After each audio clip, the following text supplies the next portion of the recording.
Alrighty, could we get a call to order, a roll call? Yes. Chair Thompson, Present. Vice Chair Lee, Present. Board Member Balte, Present. Board Member Hirsch, Present. Board Member Liu. Present. Okay, we have a quorum. Thank you. Thank you. Next item is oral communications. Do we have any members of the public that would like to speak on an agenda item that's not on the agenda, or any item not on the agenda? We currently do not have any raised hands for oral communication. Okay, great. Thank you. The next item is agenda changes, additions, and deletions. Staff? And no changes at this time. Okay, thank you. The next item is city official reports. Yes. So if I believe Veronica will bring that up for us. Thank you. So we're continuing our virtual meetings for the foreseeable future. And you see the dates there. If we go to the next page, if we can zoom in a little bit. Our next meeting is April 1st. It's not an April Fool's joke. I think showing on here, we did have 486 Hamilton. That one is not going to be quite ready.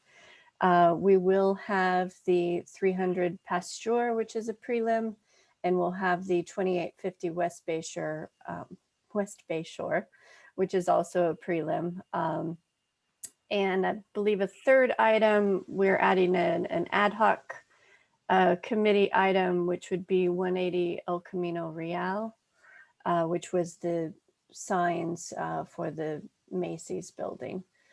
So just the slight movements there.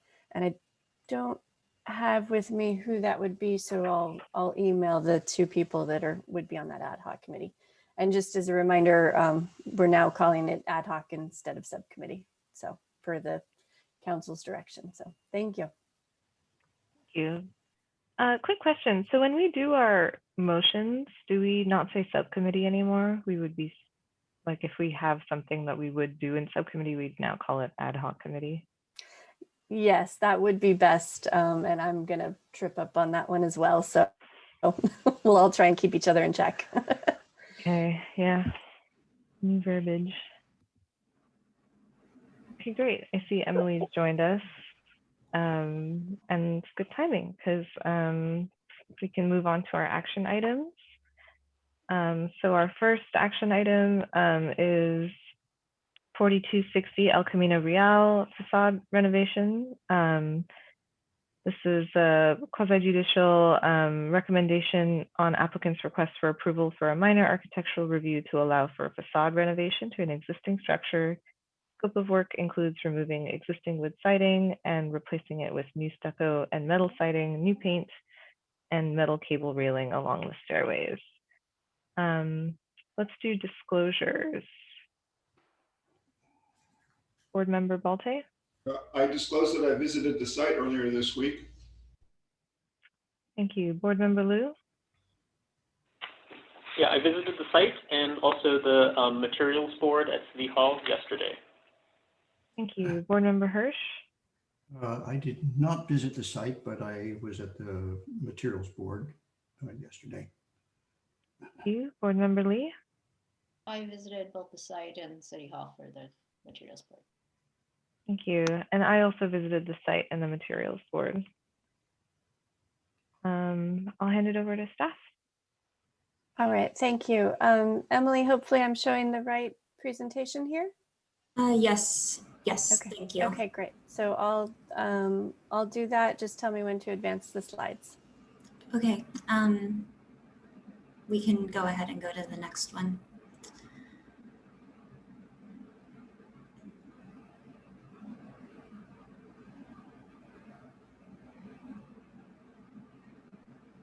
Again, I apologize for the technical difficulties I was having this morning.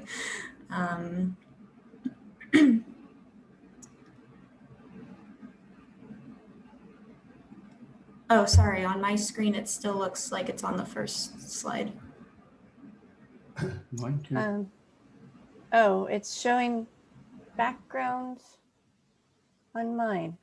We're seeing a screen that has the PowerPoint with all the keyframes of the slides on the side. Yeah, like it's not in presentation mode. Says I'm sharing. Let's see, 1 second, sorry.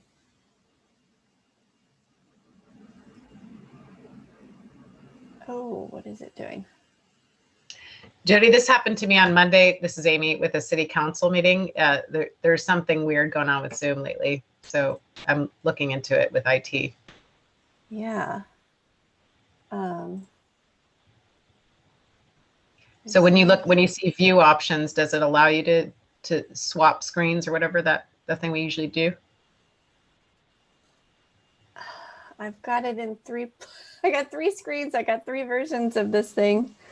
And okay, but nobody's seen when I changed the slides. And What we're seeing is the one where it's, you know, the thumbnails off to the left and the bigger screen. And, you know, I mean, you can present it this way if you'd like. It's okay in a pinch. Oh, there. Did that change? Yeah. Nope. Yeah. For me, it's Yes. Or it did on my screen. Okay. Unfortunately, that might be as good as I get it. If that is that somewhat readable? yes. Let me see if I can put it. Let me try one more time. I think it's possible you'd need to stop sharing, and it looks like you're just sharing the PowerPoint window instead of your screen. Yeah. Let's see. Okay, let me reshare.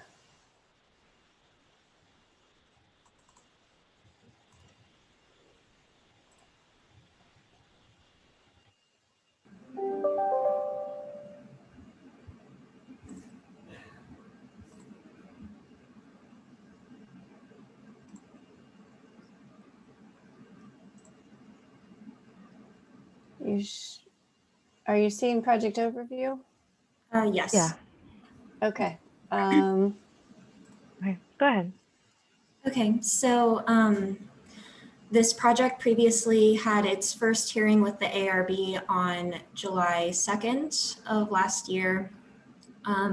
Since this is the second hearing, our goal is for the ARB to be able to make a decision on this project. The main concerns from last time included the appropriateness of the proposed materials, including the metal siding, the red roof, the railing, and the overall color scheme. There was some internal inconsistencies with the plan set that have been corrected for this round. There were also concerns about the rear elevation as it faces the Palo Alto Redwoods apartment buildings and the on-site landscaping and planting. So changes include the metal siding panels have been reduced in size. The panels have a 3-color scheme, including a darker gray, a lighter gray, and a red. The railings have been more clearly specified to be black metal and cable. The roof is a red and black composite shingle material. New trellises will be added on the side and rear, and those will be planted with bougainvillea, and the existing trees and planters on site will remain as existing. The next few slides compare and contrast the previous elevations that you saw in July to the revised plans. The the prior is on the left and the revised is on the right. And then again, the previous is on the top and the revised is on the bottom.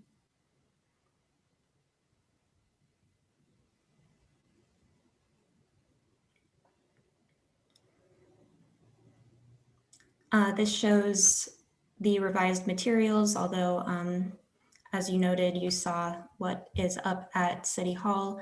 This also shows a detail from the plan set showing that there will be a corner siding piece and then some detail for the railing. And then this slide shows a selection of some of the photos the applicant included in their project description, showing the existing on-site landscaping. The top left corner is the front, showing existing trees. Moving to the right, that is the right side of the building, also showing some of the mature trees in the rear. The bottom left shows the left side of the building. There are some existing trees on the property as well as existing cypress type shrubs on the neighboring property. And then the bottom right corner shows one of their existing planter areas with mature plants. Our recommended motion is that you recommend approval of this project, but we recognize that some items may need to go to the subcommittee.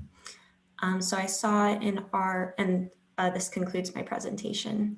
I saw in the participants that the applicants Rucha and Rajiv are here. I believe the property owners, if they're here, also would like to speak.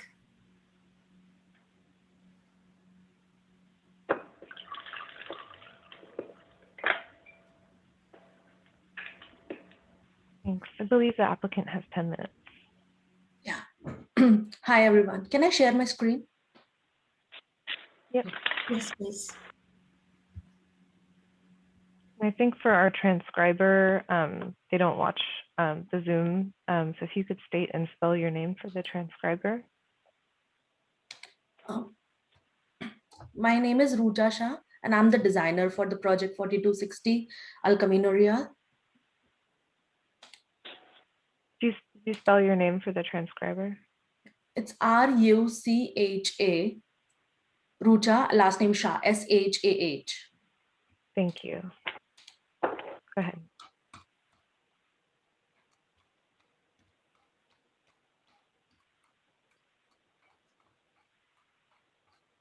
So before I start, I would like to thank all the board members, Jody and especially Emily, for helping us out throughout the process. As you all know, this is the second ARB meeting, but the scope of work remains the same. The proposed and the existing use of this building remains the same. It's a commercial office building. It is a beautiful structure located at the intersection of El Camino Real and Dinas Court. The proposed project, the purpose of this project is the siding is deteriorating and it has major issues right now, and more than enhancing, it needs maintenance. And you can see the existing condition of the building. The roof also needs maintenance, and that's why we are upgrading it. This is the mold all around. We have updated the proposed color scheme. The shades of gray are a bit more darker now, and to break the massing, we are using like the red strip all on the front and the back. The size of the panels are reduced. It's 24 by 48 inches, and the red strip is 12 by 48. We are using like the red fastener panels for the accents, and a composite shingle roof in the tone of red and black. To show the improvement, I would like to show the first design we submitted to the planning. And it did not come to the first ARB where we changed, and this was presented to you guys. But then the concern was the silver, the massing of the silver panel is too much, and to reduce that, we came up with this design. I would like to show, we have done some research, and why did we come to this color scheme is we did some, this is the Cabana Hotel in the neighborhood, and which also uses the same color scheme as the first design we submitted to the planning. This is the Elks building, which is right across the proposed project, and which also uses the same color, the Homewood Suites.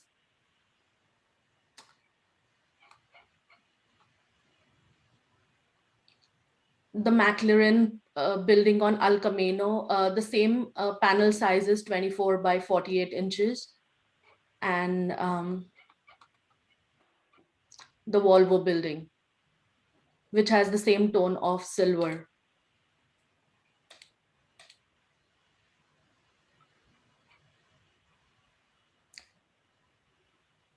The metal railing is upgraded, and it was suggested by the planning to improve the railing, to improve the visibility by the pedestrians, for the pedestrians and the passing cars. The siding is 24 gauge single span, the brand AEP, and it gives 40-year warranty, and it's pre-cut and pre-painted exactly as the samples we submitted to the city. And for the connections, we will be using the same trims, flashing for the sill, parapet, and inner and outer corners. This is one of the view to show the visibility for the staircase and why did we use the metal cable railing. For landscaping, because there is no enough scope to plant on ground, we will use as many potted plants as possible to enhance the rear and the side.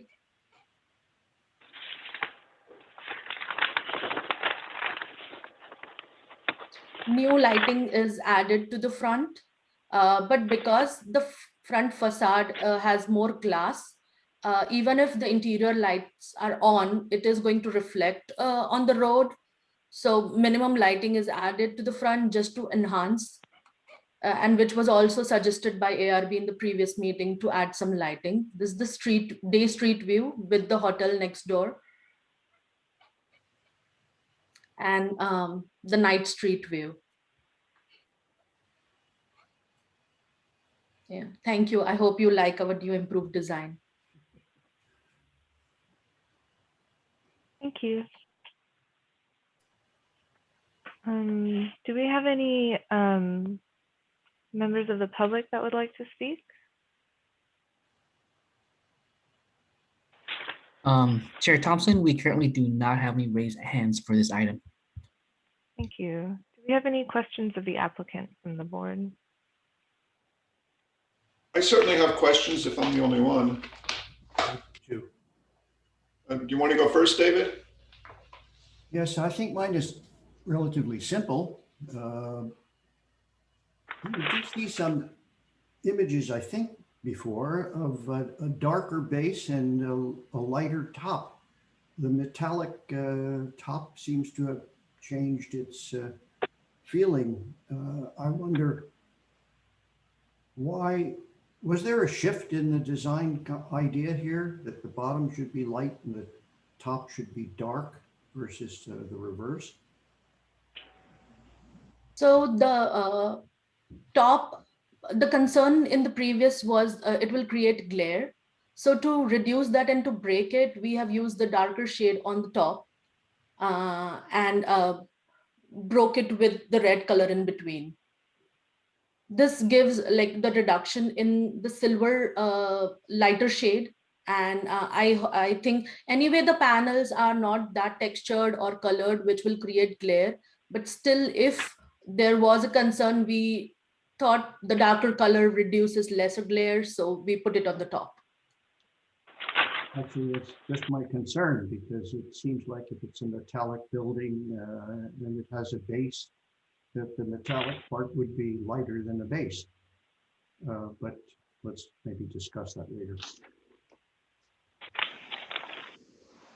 Any other questions of the applicant? Yes, if I could, to the applicant, please. These are fairly detailed, but I'm just struggling to understand your plan set. When I look at page detail 4 on sheet A 2.3, it seems to indicate some sort of composite panel, not a metal panel, on the corners of the building, the corner detail. Can you clarify what material really is proposed, please? It is same as the metal panels, and they are used for the connections, and the same brand AAP makes them. So it comes with the panel for the inner and outer connections. So where the detail says composite siding material, it really should reference metal panels, is that correct? Yes. Okay, the same detail seems to show the panel being face screwed attached to the material, to the wall somehow. I believe you have some sort of hidden clip system. Is that correct again? Yes, they are clips because if the rear, if there are any other material in the back, different kind of connections are used to connect it with different material. Then I'm looking at a detail, let's see, 4 on 2.3, or then on sheet A 2.4. A 2.4 shows a whole series of details with 2 different outside corner treatments. One shows a cap piece that makes a clean corner, and another shows a revealed extrusion. What is your intent? 4 2.3 shows it one way. And then on detail 2.4, it shows a different set of details with no reference to the drawings. Here we actually tried to cover all possible scenarios where if, because there are a lot of angles and corners for the building. So if, just to propose if there are any specific detail required, we used it. So I'm looking at the detail on sheet A 2.4 on the lower left-hand side. It says connection at outside corner. And it's just a completely different detail than your renderings show or the other details show. And so you're saying that may be used at certain locations, but not specified? Yes. Okay, thank you. You show a railing detail which seems to be mounted on the surface of something with 2 newel posts. Yet your drawings all show the railing going continuously to the grade below the level of the steps on the staircase. What is the actual condition? How do you intend to detail that? The actual one is which we submitted the brochure of the product, and the one we are showing in the rendering.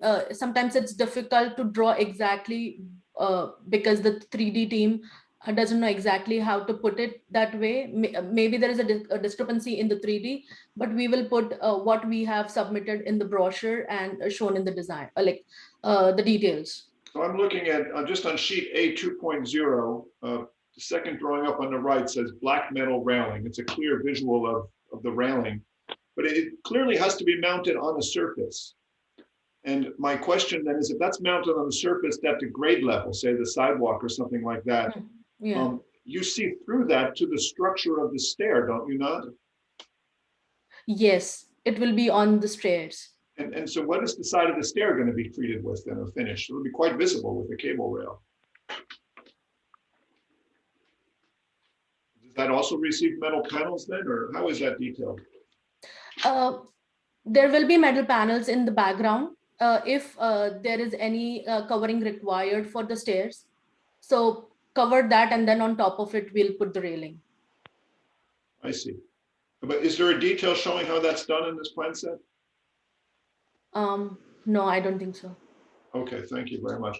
Lastly, the panel boards at City Hall have no labeling. Could you clarify which colors go where on the building, please?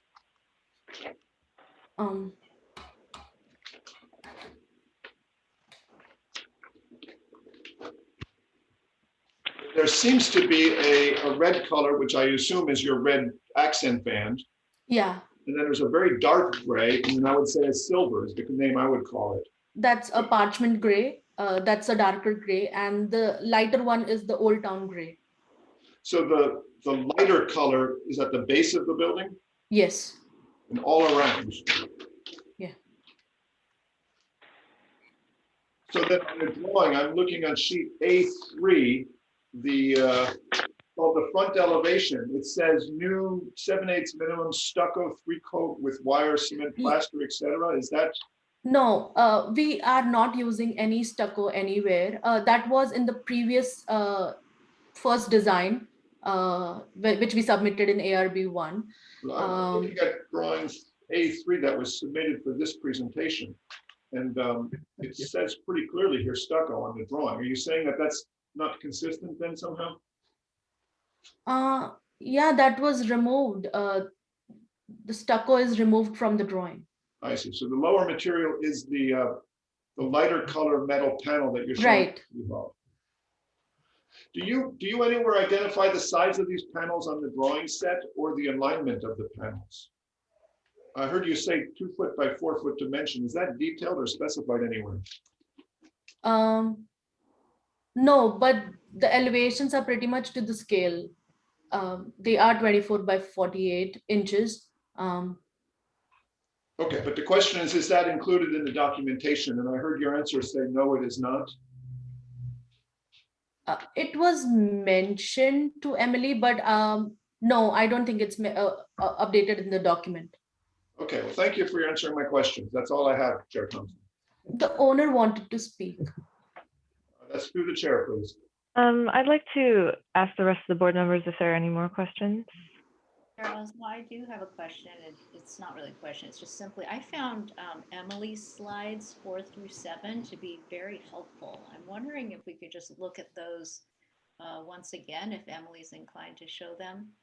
I believe that they show the previous meeting's proposal elevations and this meeting's, just so that we're all, just take a quick look. Would that be okay?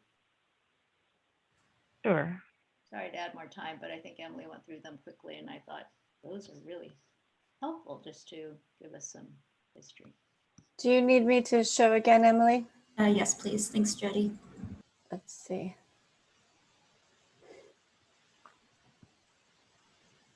Sorry, I closed it down and shouldn't have. No, it's okay. Yeah, my technical difficulty with this morning is not being able to connect to our network. And this was the only time I didn't save a local copy of my own presentation. So Sorry about that. We can move forward if you want. Yeah, maybe we'll circle back. Are there any other questions from board member Liu? Nope. I have questions. For the metal panel design, will the fasteners be visible? I saw some details where the fasteners were visible and others where they were not. For most of the corners, it's not. But if there are any corners which are awkward, yeah, they will be visible. But for that we are using the same color as the panels. Even though it's lighter or darker gray or red in shade, we'll use the same color so it looks even. Okay, so you're not able to identify where they would be visible on the elevation? No. Okay. I also had the question about the stucco. So just confirming that there is no stucco on this project. Yes. I had a question about the railing, just to get a further clarification. So the detail for the railing that we see is a 36-inch tall railing, but in the elevations we see railings that looks like it's 9 foot tall. So I'd like to know or get more clarification about what that design is. Is it only going to be 36 inches tall? And then I think board member Balter is asking, is the rest metal panel, but I didn't get a proper answer. So 36 inches for wherever it requires from the viewing area on the top landing. But for the staircase, it will go from top to bottom, because the intent was to change this is to provide the visibility for the passing cars and for the pedestrians. So if for the back, like under the stairs, there will be panels and then covering the rails on top of it. But it will be 36 inches in height. So to answer your question, yes, the rest will be covered with metal panels. And there won't be, so we won't see this railing in front of the wall like we're seeing in the elevation? No. In the 3D, no. You see that in the 3D, that's not going to be reality. That'll be metal panels. The railing that you see will be 36 inches. I see. And the rest will be, will it be the light color metal panel? Yeah, the same as the base color, yeah. So we want to maintain elevation. So anything below the elevation of the red band will be the lighter color, because after the ARB's feedback in the last meeting, we were told that any light color will generate too much glare. So we just completely ditched all light colors and chose 2 dark colors, a dark and a darker color. with no glare. And those are the ones that we're using in this current design. And just to kind of like circle back on the fasteners. So um, I have verified with the manufacturer all the corners, and none of the fasteners will be visible. Even in the difficult corners, they have these trim caps that are consistent with the metal panel. They manufacture them, and none of the fasteners will be visible. Okay. Cosmo, I have one more question. Sorry. Okay, you may have just finished. I have two more questions, and then I'll come back to you, Board Member Hirsch. Okay. Chair, if we could ask Rajiv to introduce himself and spell his name. Oh yes. Sorry. Yes. I'm part of the team, the design team with Rucha, working for Candler, and my name is spelled as Rajiv, last name Agarwal. Thank you. Thank you for the reminder, Jody. Yeah. Okay. So my other question was on sheet A3. We have two details for the siding corner. One is showing a grid formation. The other one's showing something more horizontal. Are they both being used, or is just one of those details being used Just the consistently? horizontal is being used. So the lower detail is not being used. That is correct. Yeah. We are only using the horizontal, which will match with the rest of the big walls, basically. So trying to keep it consistent. And then my last question is about the trellis. Is there a place where we can see what the trellis looks like without the planting on it, so that we can see what the structure is? Yeah, so in Emily's presentation, there is a picture of the trellis by itself. If you look at this slide, which is being shown, existing landscaping, the bottom left corner, you can see the trellis. It already exists. It's on the balcony. So the thing is that this building sits at the lot boundary, like literally at the lot boundary on all four sides. So there is no land to landscape on. So what we decided to do is that we would just put as many plants as possible in every location as possible, including the two balconies that we have. So the left side balcony you can see currently being shown in the bottom left corner. We're going to put a bougainvillea on that.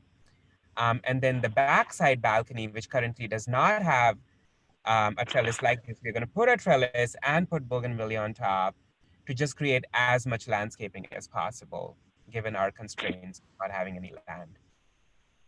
So sorry, just clarifying. So for the existing trellis that we see there, that will just be repainted, and then there will be a new trellis in the back, in the rear? Yeah, so this one will be repainted, and we will have a vine, a bougainvillea vine, as shown in the 3D presentation by Rucha. And sorry, so okay, so repainted, and then the back one is the design of that one. What does that look like without? Same as this this one that you see on the bottom left corner. The second to last page of the applicant's project description also shows a view of the side trellis as it exists. Yeah, sorry. My question was mainly about the design of the new one. Okay, I think I have my answer. Yeah. Okay, Board Member Hirsch. Yes, I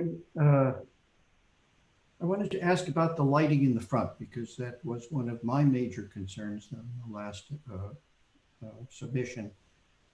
Have you done a study of the lighting as to what I mean, I've seen you do an image of it with light on, but is there a study of the actual throw of the fixtures on the wall? When you say study, you mean study by a consultant, a lighting consultant? Or a discussion of how the fixture was selected and why it is what it is and what kind of light throw it has. So all the fixtures that we're putting on the front are gonna shine light down, not straight ahead.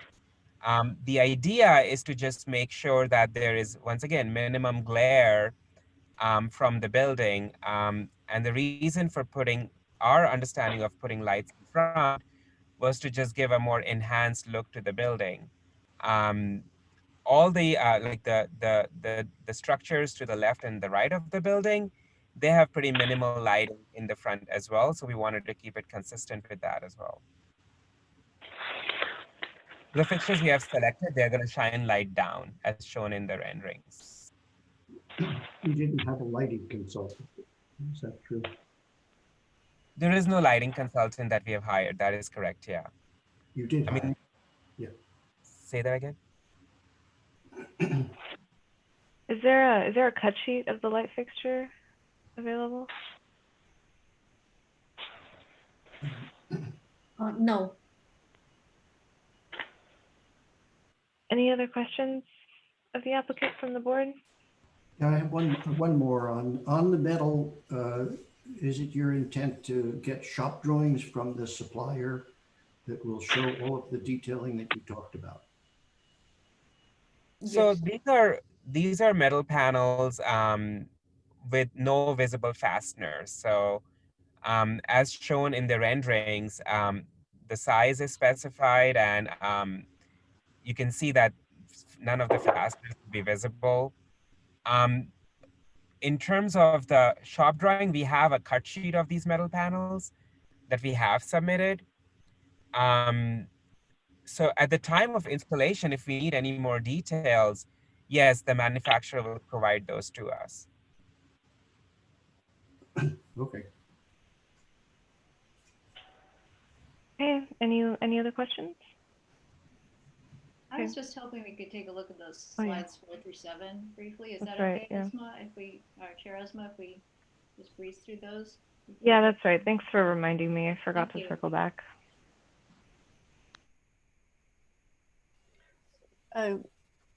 Board Member Lee, are you asking for me to change slides here somewhere? Yes, slides 4 through 7. Okay, I'm sorry. This is helpful. Just Okay, starting here. Thank you. Do you want to just thumb through?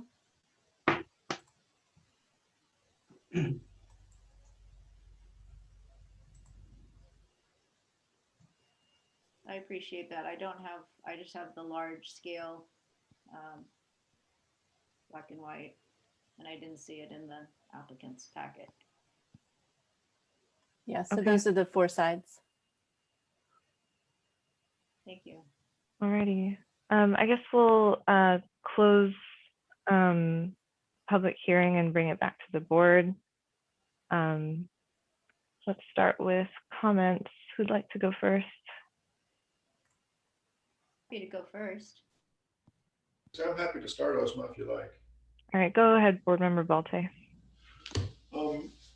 Okay, I find it really difficult to evaluate what this project is going to be like. The drawing set is still, in my opinion, quite incomplete and inconsistent, so that's distressing. Trying to get beyond that, I find that there's really 2 components to this that I'm structuring my thoughts about. One is the resurfacing of the building itself. That's changing from a rather muted wood siding to these metal panels. And I can appreciate that we've changed so that the upper portion of the building is a darker panel. However, I'm really starting to think that that's just a flawed decision at a high level. The metal panels are going to be, in my opinion, too challenging to fit on a building like this. There's just too much in and out, too many changes. It's not the right choice at a high level. Secondly, I think it's just really inappropriate next to residential and next to the hotel use on the right-hand side to have, certainly the lower panel is extremely reflective, judging by the sample that's over at City Hall. And I don't think it's appropriate whatsoever. But that's one piece of the project that I'm looking at, and I just don't think it's even close right now with the metal panels. The second piece, which is quite visible from the front, is the way the stairs are treated or modified. And I think staff's suggestion of trying to open it up and make it more transparent is a good one. But we've seen this project twice, maybe even a third time in a preliminary, I can't remember. And each time we've asked the same set of questions about how the railings work and how they follow the stairs and what happens below them and above them. And each time we get the same vague set of non-answers about how it's being done. The renderings really don't show what's being done, that even the applicant team is inconsistent on what's going on, whether the railings go to the ground or not. And I can tell you from practical experience, it's a challenging design project that you can't just take a manufacturer's component and slap it on something. I think the vague idea of it being an open railing is perhaps okay, but without more information of how it's going to work, it will be a disaster in execution, I believe. So I just feel that yes, it needs to be revised and fixed, but we're not even close to seeing what's appropriate. So then what I'd like to do is say to my colleagues that as it stands now, I think that we should recommend denial of this project. And I'd like to remind everybody, we continue projects when we think our advice is being taken and buildings are improving, getting closer to something that we can recommend approval on. I don't see that here. What I see is the same basic lack of real effort to define what this will be. And so at least I hope my colleagues can persuade me otherwise, but at this moment, I will be moving to recommend denial of this project after everybody's comments. That's where I stand. Thank you very much. Thank you, Board Member Balte. Let's go to Board Member Liu. Okay, so I was thinking about having the project come back to an ad hoc committee. That was as of last night. But after this presentation and learning that the stucco has been deleted and replaced by metal siding, I really do have to reconsider that. Everything that I was going into this morning, I think has changed. So, so I'm not ready to recommend approval of the project today. I think there are a number of inconsistencies that Peter has mentioned, and also I think that the lighting is not really very well designed. I think you haven't really factored in to count the emergency egress lighting that you need throughout the whole staircase.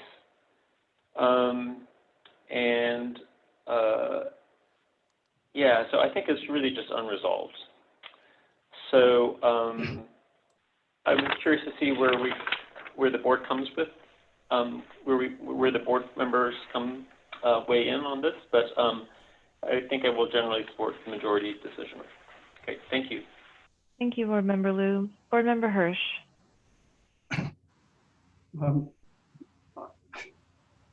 In terms of a design, I think it's a success in so many ways here. The strip of red is an exciting addition, and it's consistent throughout the building now, as it wasn't before. I'm bothered by what I stated earlier, is that the base of the building, having it so light and the top of it dark, seems to be a reverse of what I would expect, although the issue of brightness and reflectivity is a concern. I think it's still possible within metal forming like this to reach two different colors, but that the lighter one would be on the top, the way it was originally shown, and the bottom one would be on the bottom. The darker one would be on the bottom. I agree with my cohorts here that there's detailing issues, and that's why I mentioned shop drawings on so many of these pieces, because some of this could be handled later on. However, it's important to get the detailing done up front as well, and for us to be able to see it. In terms of the lighting, yes, I agree with my previous board member Lou that the lighting is significantly improved, but we don't know what it's going to do, and it really needs to light the staircases, because that's the way you get in and out. And I don't see that that's accomplished in this drawing. I'm sorry to say that, because I would like to be able to say that this project is ready for approval, but this sort of thing is kind of holding it up in my mind.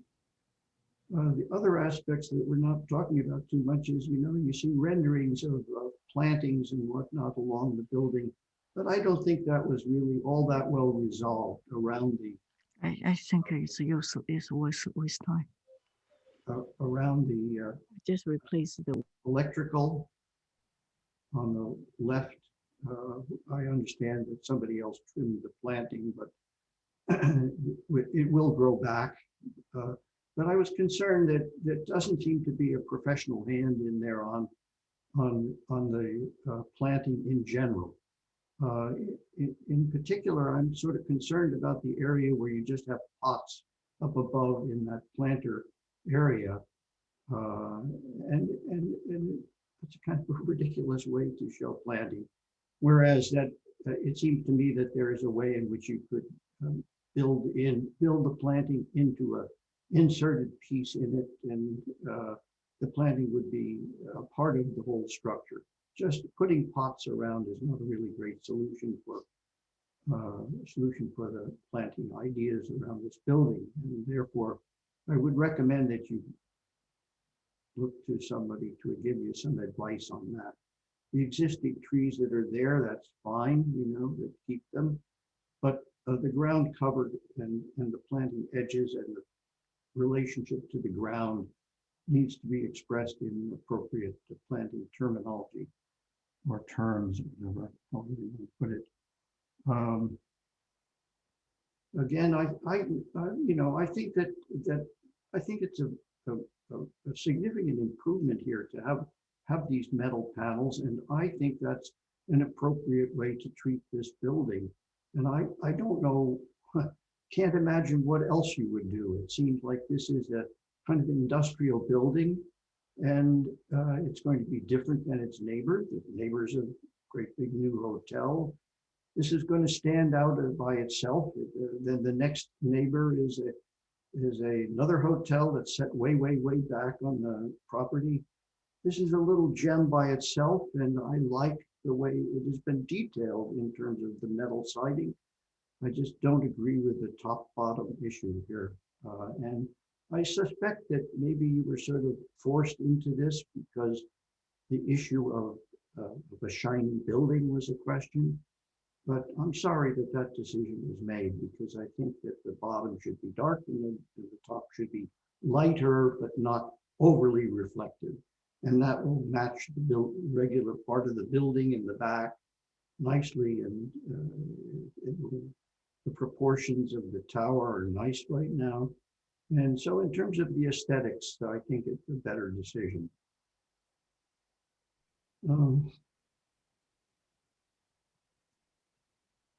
So ultimately, I would say that the project to me, would be approvable on go-to committee. I would say that based on my comments, but my comments now are a little bit more questionable because of A, the lighting, and B, this major, in my mind, discrepancy between lower and top of the building. That's all. Thank you. Thank you, Board Member Hirsch. Board Member Lee, Vice Chair Lee, sorry. I want to thank the applicant for coming back and the presentation. I mean, there is improvement here, and I'm very happy to see that there have been revisions to the colors. And well, it's almost like one big step forward. However, we have taken a few steps back. And so I just wanted to, thank my fellow board members for their comments so far. I look forward to hearing Chair Osmus. We need a set of coordinated drawings. This is not a big project, but there's enough pieces where we simply need a set of coordinated drawings. And I think you're moving in the right direction. There's improvement. We need a set of coordinated drawings that actually, what we see in Emily's is that it's very clear in terms of what was proposed originally, what we're moving forward to. What would be missing are some architectural, symbols in terms of keying to your proposed materials. I think that my colleague, board member Peter, has really just emphasized how the details and Osma's questions as well, in terms of how we just need a set that is coordinated. So I'm sorry I said that so many times. I feel like that's where we've taken a few steps back. There hasn't been improvement in how we communicate what you are proposing, and that's something that could come forward again in a next meeting. I do appreciate the packet in terms of the 8.5 by 11, and I believe telling the story of the landscape and showing examples of the context was very compelling. So thank you for that. To go to specifically what you're proposing, I do have some comments, and you know, I'm not a huge fan of the metal panels. I do think actually the existing is wonderful, falling apart and dilapidated and time for a change. However, if you are going to move to the metal panels, again, we need to know that they're going to work. We also, when we look at actually the changed landscape, the revised color palette, I think what you're doing makes a lot of sense. Actually, the larger material that you will see on a vehicular scale, certainly on El Camino, which is a large boulevard, even at the pedestrian, is the upper half or 2/3. So thank you for moving that to a tone that is, you know, going to recede. So I think moving that to the charcoal or to the darker gray makes a lot of sense. The base, where it turns again to that lighter material, and I agree that the material that I saw at City Hall is still rather light and bright. However, if you are going to move to a lighter tone gray, maybe it is separated by a band that is red that picks up the roof color. I think the band is I think you said 12 inches. Again, these just could come into the drawing set a little bit more. And to me, that's too much. And so I was just going to advocate for something like 8 or 6 inches.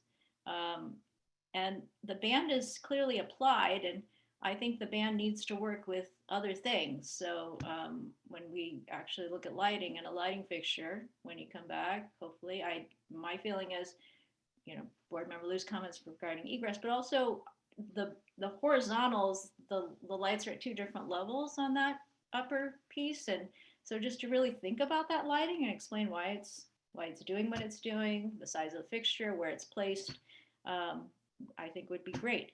The other piece that I wanted to mention is that large metal square grill on the slide that's in front of us right now. It pops out, and I think when I look at the existing front in your packet, the photo of the existing 4260, that's painted the same color as the background color, the body color. And so, you know, I encourage you to think about that square grill not popping out as an important element, because I think it wants to recede.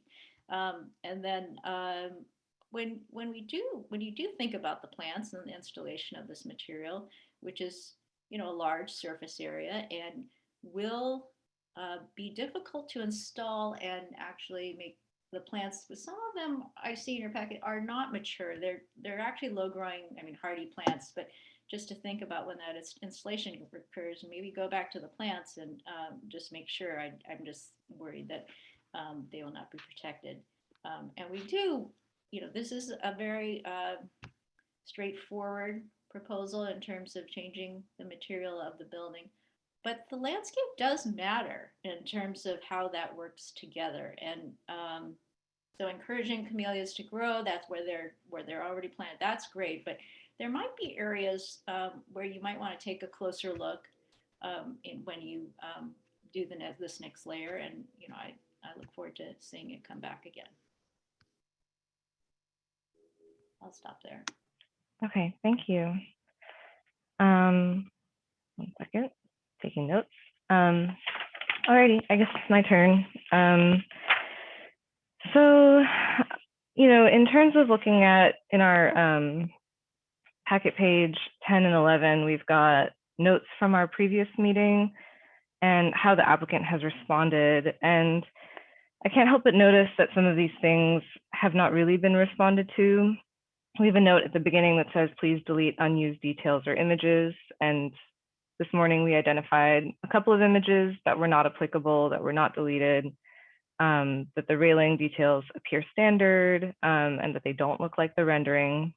I also want to remind the board that if we recommend approval, we're recommending approval of the drawing set in front of us, which we've identified this morning as having many, many incorrections. And I think that's problematic. You know, it very clearly says stucco on the bottom half of this building.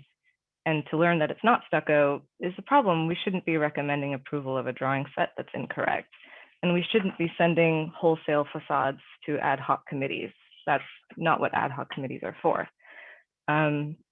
So I have a lot of reservations about recommending approval today. Similarly, we asked to provide a lighting plan to include the proposed fixtures, photometric information. None of that was provided. Not even a cut sheet was provided. We have a comment here about that the surrounding neighborhood, we've pushed the hotel adjacent to have very natural, warm palette, and even the other hotel has a warm palette. This does not have a warm palette. I don't think that it does, there's no harmony with the adjacent structures, and finding number 2 that we need to meet is to find a harmonious transition in character to the adjacent land uses. And I don't think this design does that. There's no dimensions on these elevations to understand really how big these panels are, even though we wanted to understand that better. And the metallic color is, I'm less concerned about glare and more just concerned about how the character is not in tune with the adjacent areas. There was concern about the roof color not being appropriate. I understand that this project is not required to comply with Cal Green mandatory, but we do have to meet finding number 6, which wherein the project incorporates design principles that achieve sustainability. And the urban heat island effect is a huge problem in cities. And if the applicant is replacing the roof, I think it behooves the city that it is a cool roof to work towards sustainability goals. We noted the rear elevation needs more attention and to provide details of the trellis, and these details are not here. In general, I cannot make finding number 2. There's not enough information for finding number 3 because of the lack of details on the railing and the trellis. And I can't make finding number 6 because of the sustainability issue. So I cannot recommend approval today. And I'll leave my comments there for now. Is there anything the board would like to discuss? Maybe another round of comments necessary, or if someone wants to make a motion. Osma, if I could, please. Yes. I would like to move that we recommend denial today. I understand that this may not be a successful motion over the height of the board after what everybody said, but I'm hopeful at least one of the board member will agree with me that it gives a serious notification to the applicant that we mean what we say. I think that they have not responded significantly to our previous comments, as Osma just outlined. I think that we can say that finding 2 has not been met, nor has finding 3 been demonstrated or met. And I agree with Osma on finding number 6. So that's the basis behind my motion. But I'd like to encourage my colleagues that our effectiveness relies on applicants being willing to work with us. When we tolerate applicants not working with us, instead coming back and essentially arguing with us that, no, we don't know what colors are appropriate on El Camino, that it's okay to have a glaring metal siding on El Camino, that they don't need to provide details, even when we explicitly ask for them. And when staff does not back us up and puts these things in front of us, our recourse then is to recommend denial. That's why I'd like to get at least one colleague to second my motion and put it to a vote so everybody can see that we're serious. So I move that we recommend denial of this project based on lack of not being able to meet findings 2, 3, and 6. Okay, motion by Balte. Do we have a second? I'll second. Thank you, Osma. So motion by Balte, seconded by Thompson. Does anybody else want to speak to the motion or have any comments?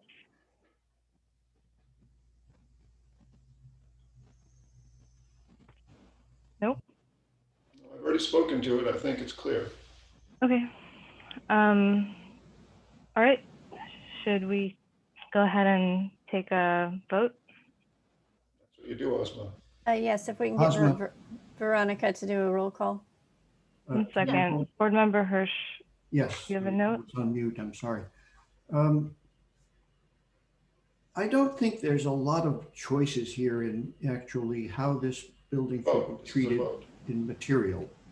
So although I understand that this isn't a sufficient submission, I don't think it should be sent back to the designers here to say that we're disapproving everything about this project, and that's the way it sort of comes across, this denial of the project.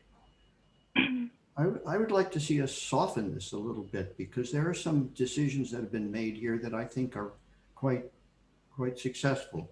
The use of this metal material.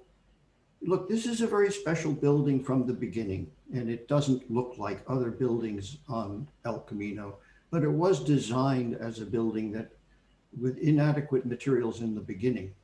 But they've come back now and provided us with a metal material, which, you know, is an appropriate use on a building like this. It's a kind of a semi-industrial building, and it's beginning to, and it's showing that in that terminology. You know,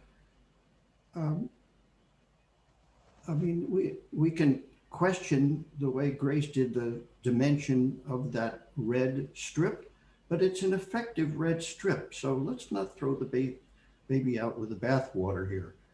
Let's deny it on the basis of those elements that need to come back to us. And let's not just deny it by saying this is an inappropriate building, the way it's designed.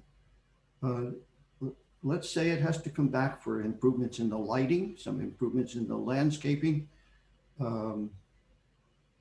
The issue of the roof, as Ozma put it, I think is a good way to put it, that it needs to be environmentally appropriate. I'm a little less concerned with the color of it than I am with those issues. They should answer that issue of environmental, and they should come back to us with a full set of details. But let's not throw the baby out with the bathwater. That's my comment. Any other comments from members of the board? So may I just clarify? I thought this was the second hearing for this project. Is that not true? There is an option for a third. Is that not true? I believe, Emily, is this a minor board level? Well, let me just triple check that, because I think at one point we might have elevated it. I do think it's important for us to understand the context of where it is, and I think it's important to have that in the staff report, just that this is the second hearing and would be available to come back for a third. I think that was missing in the staff report, and I just am looking to staff for guidance, so when we have a motion on the table, we understand where it's sitting right now in the process. It is the second hearing of a minor project. Yeah, and so minor board level projects do have 2 hearings as a normal course. If This we is the final hearing, so the question is, do we deny or go to an ad hoc? Those are the 2 yes, options. It's the deny or third approve. option. Right. The third option would be to ask for a third hearing, but the director would have to make a decision on that, because that would not be the normal course. Thank you so much. So to be clear, our options, and that wasn't in staff report, are those 3 options. Correct. Yes. Thank you. Now If we recommend I'm fully ready to vote. Okay.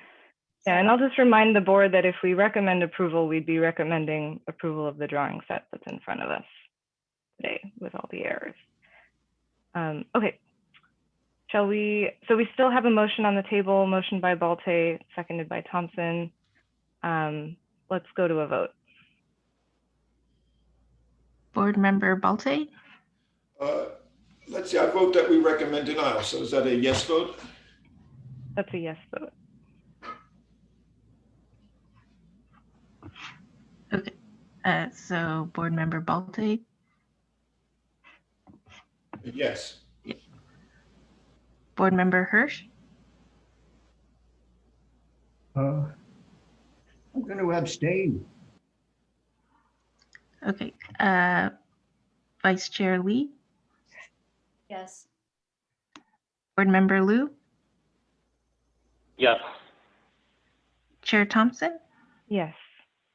Okay, the motion passes 4 with 1 abstaining. Okay. Thank you. Okay, so just so I understand from a staff perspective, the ARB's recommendation is to deny the project on the second hearing.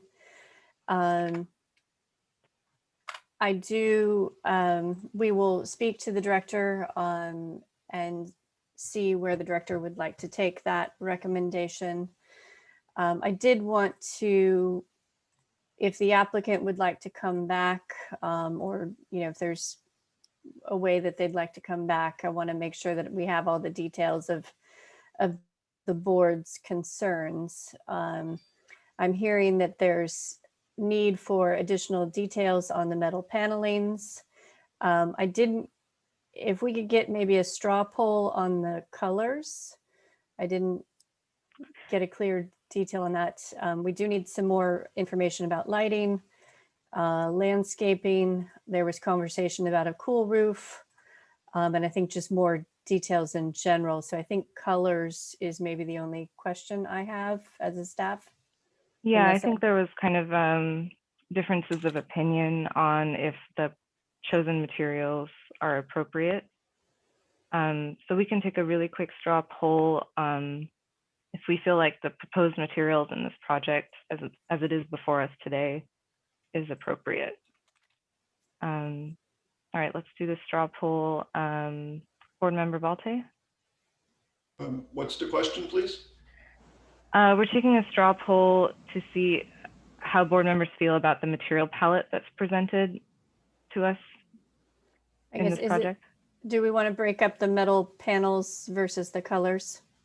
If we could have two. I feel I've already put my 2 cents out there very clearly in what I said. And to be honest, I resent the fact, Jody, that we're trying to keep pushing this along. I think the board's made very clear comments about this.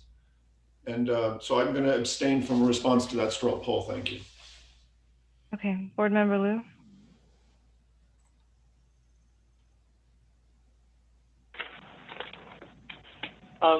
So I think that overall I'm opposed to the metal panels, but I would say if somebody did like extremely well-designed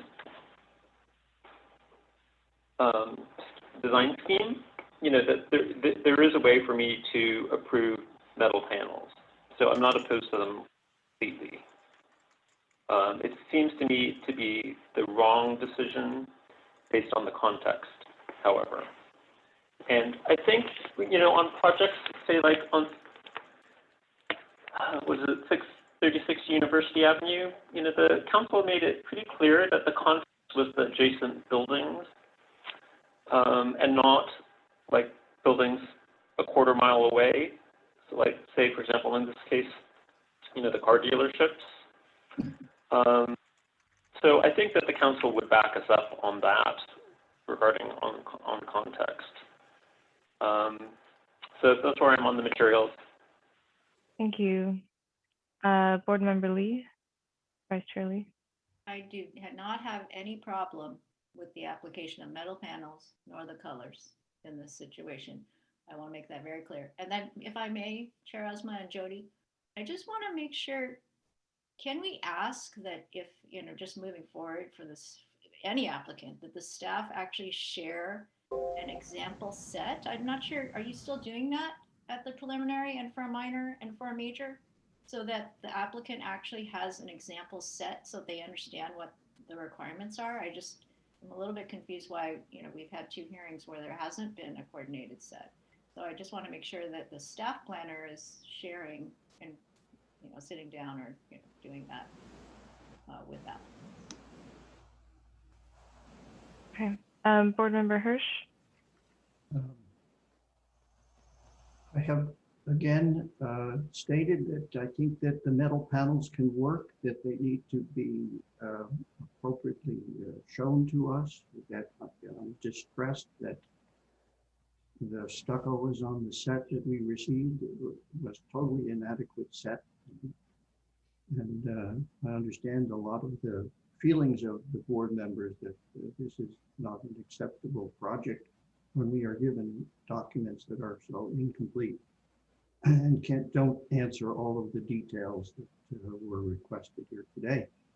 But that given, I believe that there's a direction here and that the metal panels can be made to work, that the lighting can be made to work somehow, that it's an improvement the way it's been done because it was missing entirely in the earlier submission, but that it isn't complete now, that the planting isn't complete now. And I definitely would have disproved the project except for the fact that I think there's some positive elements here that we should be accepting at this point as part of what is appropriate for this particular building, and that it will be a kind of a standout building. The very first time we reviewed it, I was kind of intrigued by the original designer's idea here. And I think that the work, that the design has been enhanced by this presentation, as inadequate as it is. So I sort of accept it at the schematic level, but it needs to be a final design. That's my opinion. And I would still like to see, my personal standpoint is I still would like to see the reverse color scheme of a darker bottom and a lighter top, not to be too reflective at the top, but maybe to take the two colors and flip them. I just think it's a more appropriate way to show this building. Okay, and then for my part in the straw poll, I disagree pretty wholeheartedly with Board Member Hirsch's notes. I think the metal panel is really inappropriate for this area, similar to what Board Member Liu and Board Member Balte have mentioned prior in this meeting. This area, like I said before, it really needs a warm palette, and the cool metal panels are extremely inappropriate, in my opinion. Okay, I hope that's helpful. No, thank you very much for entertaining me. I do want to reiterate that, you know, this motion of denial, we do take that wholeheartedly. The board does not do that very often, if ever.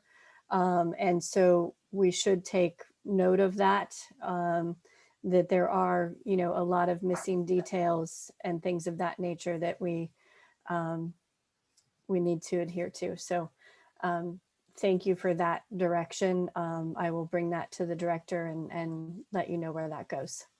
Okay, thank you. All right, let's move on from this item.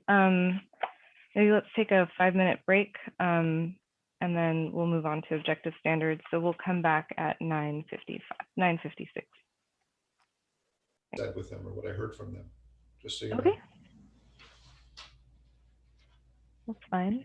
All right, so let's move on to our next action item. This is the objective design standards. I don't really have something extensive to read on it, so I'll just hand it over to staff. Yes, so I wanted to, this is Jody Gerhardt, manager of current planning. I wanted to introduce the team. Amy French, chief planning official, is here with us as well.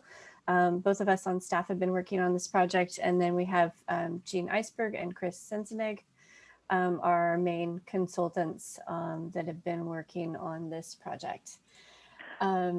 Wait, really quick. Today, I think Board Member Balte want to do a disclosure. Should we just do disclosures really quick before we get into it? yes, go ahead. Okay, go ahead, Board Member Balte. Yes, I'd like to disclose that I had a Zoom meeting with two folks from Summerhill Homes back on March 2nd, Elaine Breeze and John Hickey. And we went on for quite a while. They had some concerns about some aspects of these design standards, and I thought I should share my notes from that meeting because it's not part of the public record. They were concerned about a subjective code being aimed at larger buildings. They felt that the requirement for a primary building entrance didn't work with their type of typology, they primarily build row homes where you have individual units with individual entrances. In a big sense, they felt that this design objectives, these design standards really were designed for single large buildings, not row home type housing. And yet they build a lot of row home housing, and they think that's something that's likely to be, they're likely to work in Palo Alto. Another issue they brought up was a requirement for a facade break or 600 square feet or 20 feet depth or something like, we have the details in here. They said that that larger break becomes really onerous for a row home type thing. It's basically removing a unit. It's not just a design detail. They questioned the base, middle, top delineation, wanting to know if a pitched roof would be allowed to count as a top. They suggested a minimum dimension for open space things to be 5 feet, not 6. And then they asked that we consider lengths as percentages of, say, the block the building is on, rather than an absolute number, say 150 feet. That was the summation of my comments with, again, Summer Hill Homes, Elaine Breeze, and John Hickey. Thank you. Sorry, can you repeat that last item? Okay, I wrote down my notes here. Consider length as a percentage, not an absolute number. That was in reference to the length of the building. We say anything over 150 feet. They were suggesting we consider it as whether as a percentage of the whole block or something like that. Again, their issue is that they build a lot of row homes, which is say 25 foot, 20 foot units, each one having a stoop and a front door, 2 or 3 stories. And our standards make that very difficult for them, they said. Okay, thank you. Are there any other disclosures from anybody else on the board? Not hearing anything. Board Member Hirsch, were you on mute? I'm muted again. Jody, I wrote you a little note. Yes. I would just like, I'm concerned that what we are going to be talking about today is this whole list of the projects pieces. And I just want an opportunity to speak to the whole idea of objective, subjective issues in a general way. So whether it comes prior to going over the details or at the end, I don't care particularly, but I don't know if we can make it that far through it if we go to the end. What will be left of us, you know, because this is a very, very big subject and a very serious subject, I think, too. So I think that in general, you know, the comments, Peter, that you just made were very interesting. David, I'm just disclosing a discussion I had with somebody. I understand. Please don't interpret that as my comments. Disclosing a point of view here, having to do with how we review projects. Because it's a serious issue. And so where we have this discussion is the question right now. Yeah. Maybe So, we could discuss that. So thank you, Board Member Hirsch. We had asked that board members sort of arrange their comments by topic. And I think we can ask the chair if she'd like to kind of do a summary at the beginning or the end. Yeah, I'd be fine with that. So I guess in terms of the format for today, we'll have staff give us any updates since the last time we saw the objective standards. And then we can have quick general comments and then go section by section if there are any section specific comments. We do have, I'd like for everyone to keep their comments as succinct and brief as possible, mainly because, you know, we do tend to talk about this for a while, and we've also, this is the 3rd or 4th time that we've seen them. So in terms of like repeating former things that have been said, if it can just be very brief, I think that would be better to keep this project moving. I also do have a hard stop at noon, so I'm gonna try. We do have to recommend. I believe we have to recommend do a recommendation of some kind today, and so I would want to try and start discussing motions around 11:30 or 11:45. Just to be sensitive to everyone's time. Yes, staff would appreciate a recommendation if at all possible today. And so we do have in your staff report, should be packet page 30. We do have a listing out of the various topics. We were hoping to arrange the conversation in that fashion. I think we're mostly going to be talking about the new chapter 18.24, which is taking our context-based design criteria and converting those into more objective standards, being titled the objective design standards. And so Jean and Chris will walk us through those new standards. And I believe Chris is ready to, do some wordsmithing if we feel that that's necessary. So with that, I think I'll just keep moving forward and let Jean take it from here. Okay, thank you. Good morning, Chair Thompson and members of the board. I'm going to go ahead and share my screen. So we're back talking about objective standards. I'll try to keep this presentation fairly brief since we've heard it a couple times, but since this is an action item, wanted to make sure we cover what we're looking for action on. So I'm going to give a brief overview of the project, talk about the key action today, which is the recommendation on objective design standards, this new chapter 18.24, provide some informational updates about other changes that are proposed to Title 18 that the Planning Commission and Council will consider. So again, we're here because the city's existing subjective context-based design criteria cannot be enforced for certain types of projects undergoing streamlined review. So that includes Housing Accountability Act projects, SB 335 projects, SB 330 projects. And so instead, the city would only be relying on objective standards for such projects at this time, including things like height, setbacks in development standards tables in the zoning ordinance. So this project, as Jody said, proposes to transform those subjective criteria into objective standards.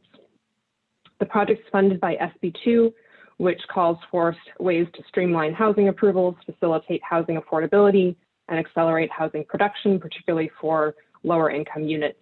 The force of objective standards is really about streamlining.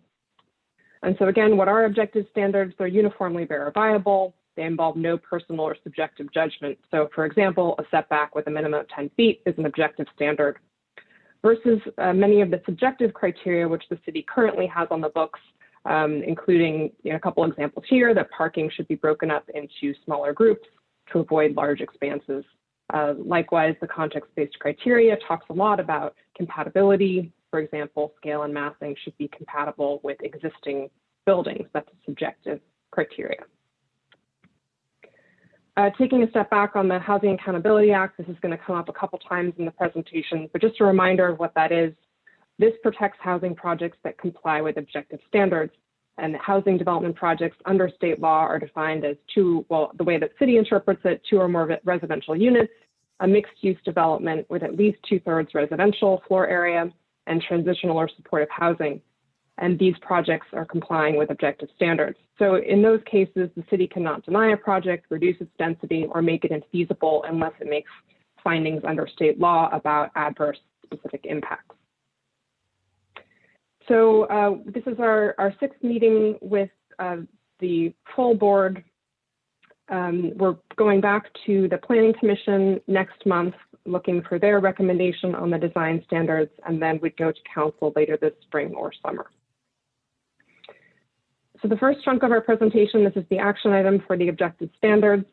We've been meeting for about a year now, and there's been general support among the board for this 2-path option, the idea of having objective standards, but then also this discretionary path for projects that are going through discretionary review, just in a very similar way that the board currently reviews projects.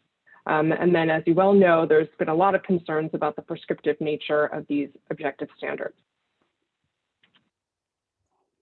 Oh, and just wanted to mention, we've had an ad hoc committee made up of Chair Thompson and Board Member Hirsch, who we really appreciate their help workshopping the standards over a series of 4 meetings last summer and this winter. So we met with the Planning Commission, the PTC, last week about these design standards. They were generally agreed with how the ARB and staff and consultants had transformed the criteria. They were very appreciative of the ARB's contributions to this. Chair Thompson represented your board very well and helped present to the PTC last week. They actually agreed with an idea that some board members at the last meeting talked about, including, I think it was board member Baltet that brought it up, and that staff have considered, is that these standards should only apply to Housing Accountability Act projects. So those are the projects that must meet objective standards, and therefore to make this application more narrow just to those types of projects. For all other types of projects, including commercial projects, housing projects that for whatever reason do not want to meet these standards or are looking for rezoning, other discretionary approvals, those projects would go through the typical discretionary review process with up to 3 meetings with the board. Some commissioners did express a desire to have them apply more widely, potentially in the future, in the interest of streamlining housing overall. And then we also heard from some commissioners that they shared the ARB's concern about not wanting the standards to be too prescriptive. Staff has also reached out to architects and developers that frequently work in the city. We have received feedback from several different architects and developers, and we had one public commenter from Stanford during both recent PCC and ARB hearings. So focusing on changes since the last time you saw this in February. So first, the key change in terms of applicability is that we're recommending that the objective standards only apply to those Housing Accountability Act projects, including SB 35 and SB 330 projects that are streamlined review. And so in that way, they would be more narrowly applied. Additionally, Chapter 18.20, which are the RLM, GM, MOR district, some of those districts allow multifamily housing. And so we're suggesting that the standards would apply in that district to Housing Accountability Act projects. However, that district does not currently reference the context-based design criteria. And so what we don't want to do is wrap up any commercial projects in those districts to have to apply the context-based design criteria the way they've been transformed. So those commercial projects in those districts would not be subject to objective standards, including the intent statements. And so in that way, we're trying to keep that parallel distinction. So just in the same way, hopefully I'm making this clear, since the context-based design criteria does not apply to that chapter currently, we're proposing to maintain that. So these new standards and intent statements would also not apply to that chapter unless it's a Housing Accountability Act project.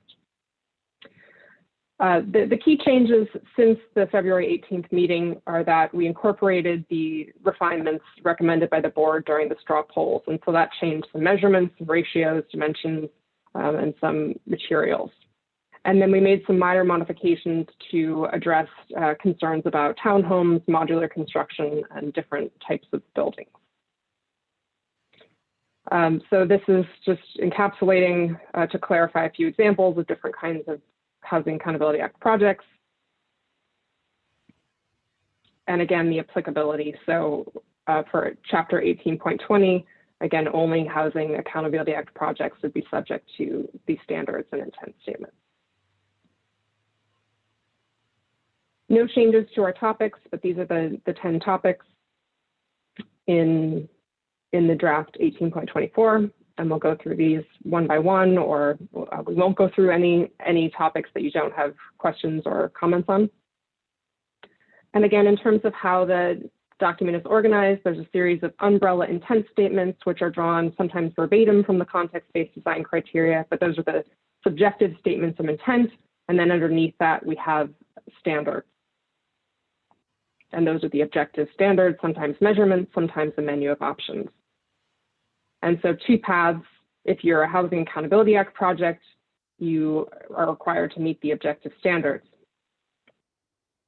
If you are a discretionary project, very similar to today, you would meet the intent statement as determined by the ARB through a series of meetings up to 3. One notable change here in the blue box is that we're recommending that even though these projects only need to meet objective standards, that they go through one advisory meeting with the ARB. And this is a non-binding hearing, but allows an opportunity for both the board to make advisory design comments and for public comment, just as you have today. And so what this might look like is that in terms of the staff report, you have this section 8.24, the applicant has checked off that they've met standard XYZ, shows you the page number that appears. That's attached to a shorter staff report that does not include the ARB findings. Again, that project's not subject to subjective findings. And that comes to the board, and there's still this conversation that happens with the applicant and the opportunity to provide feedback.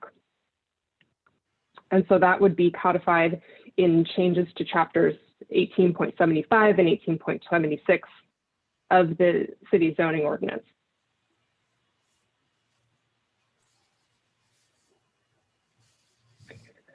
So I mentioned the application to different types of buildings and wanted to show some examples of some different types of projects and how we think the standards could apply. And of course, if a project applicant, for whatever reason, didn't want to meet the objective standard, they could again choose to go through a discretionary review process.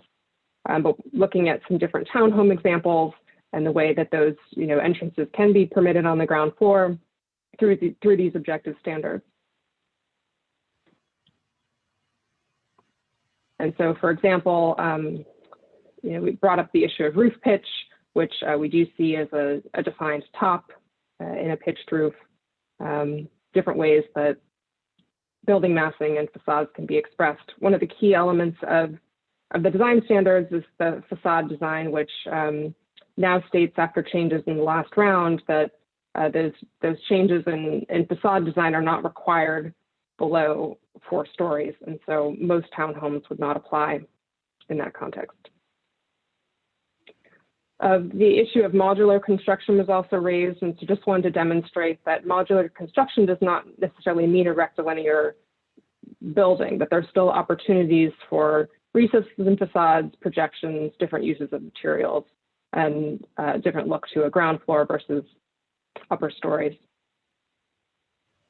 One of the key elements of most modular is that the mods fit on the back of a truck, and so we have this shape of a unit, but it's not actually a dwelling unit. It's just a unit of a piece of the puzzle. And then this was an image we showed at the last meeting, different ways that may be applied to apartments. So the recommendation from staff is to recommend approval of recommend that the City Council adopt the draft objective design standards as a part of an amendment to Title 18.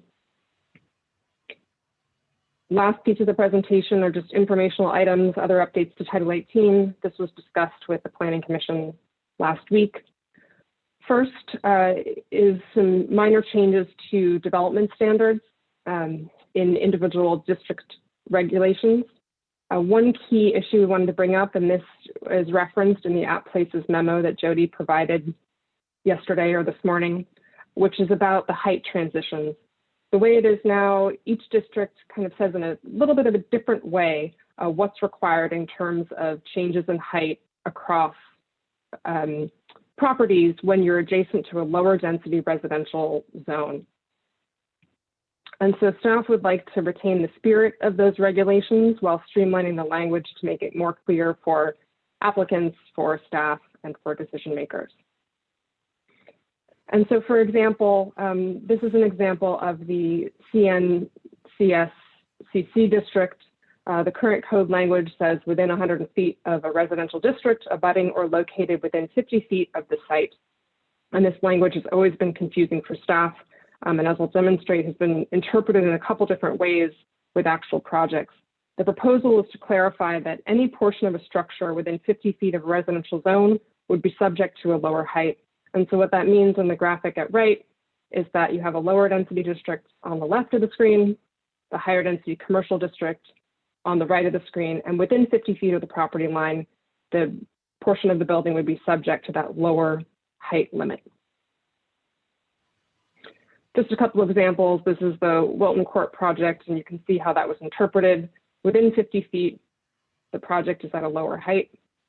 Beyond that 50 feet measurement, it's at the taller height, above 35 feet. And so key here is that this project was not subject to a 150-foot depth, which would be, looks like, you know, maybe the whole project would have been subject to that lower height, but instead that 50-foot dimension.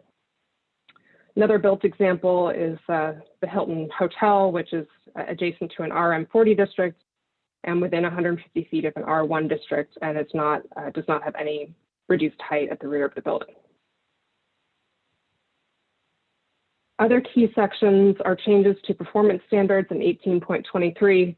Mostly it's an issue of relocating those standards to other sections of the code, making them apply to all different types of projects, so regardless of the type of use. The way it's written in 18.23, it's a little bit confusing, but most of those performance standards only apply for commercial or non-residential adjacent to residential projects.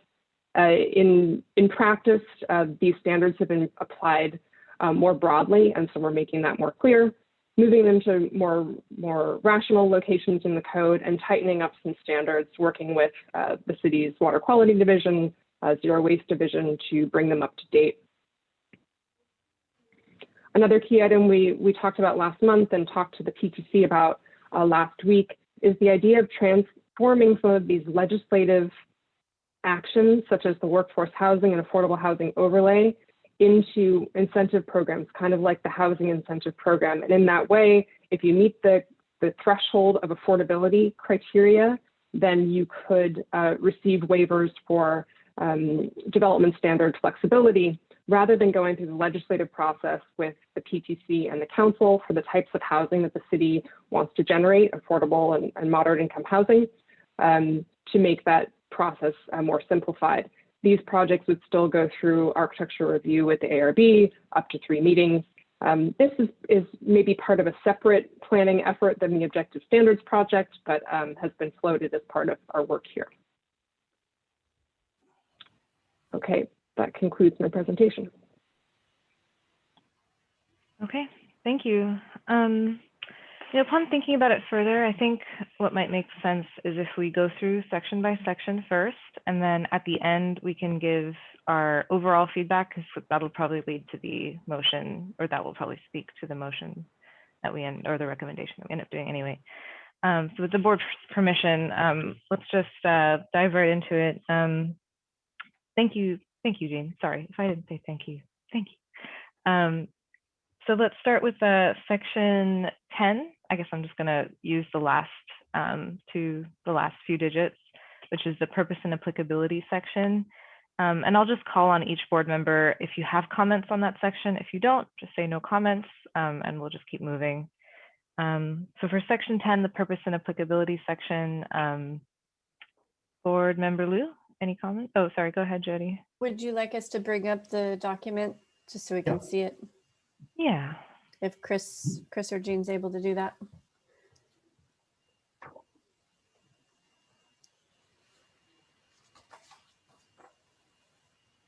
Okay. Great. So we'll start with the 0.101 or 010. And I called on board member Liu if you have any comments in this section. I have nothing in my notes. I would say just generally, which I think I've mentioned before, is that we do have low density zones, and the objective standards don't really address those buildings under 40 feet. And we don't have, the city doesn't have any multifamily design guidelines, like row house guidelines, compared to say like Mountain View, which does have them. So that's all that I have. Okay. Board member Balte. Thank you. 2 comments quickly. First is under the paragraph A1, the purpose, I recommend striking the last sentence. I believe that was just added recently, the one that begins rather the objective design standards, etc. I don't see that adds anything to the code and just seems to open you up to questions about what you're trying to do. More importantly, when I look back at the list of applicability based on SB 35 project streamlining, it says the development contains 2 or more residential units. I recommend that staff speak to the city attorney to clarify that that does not mean a house with an accessory dwelling unit.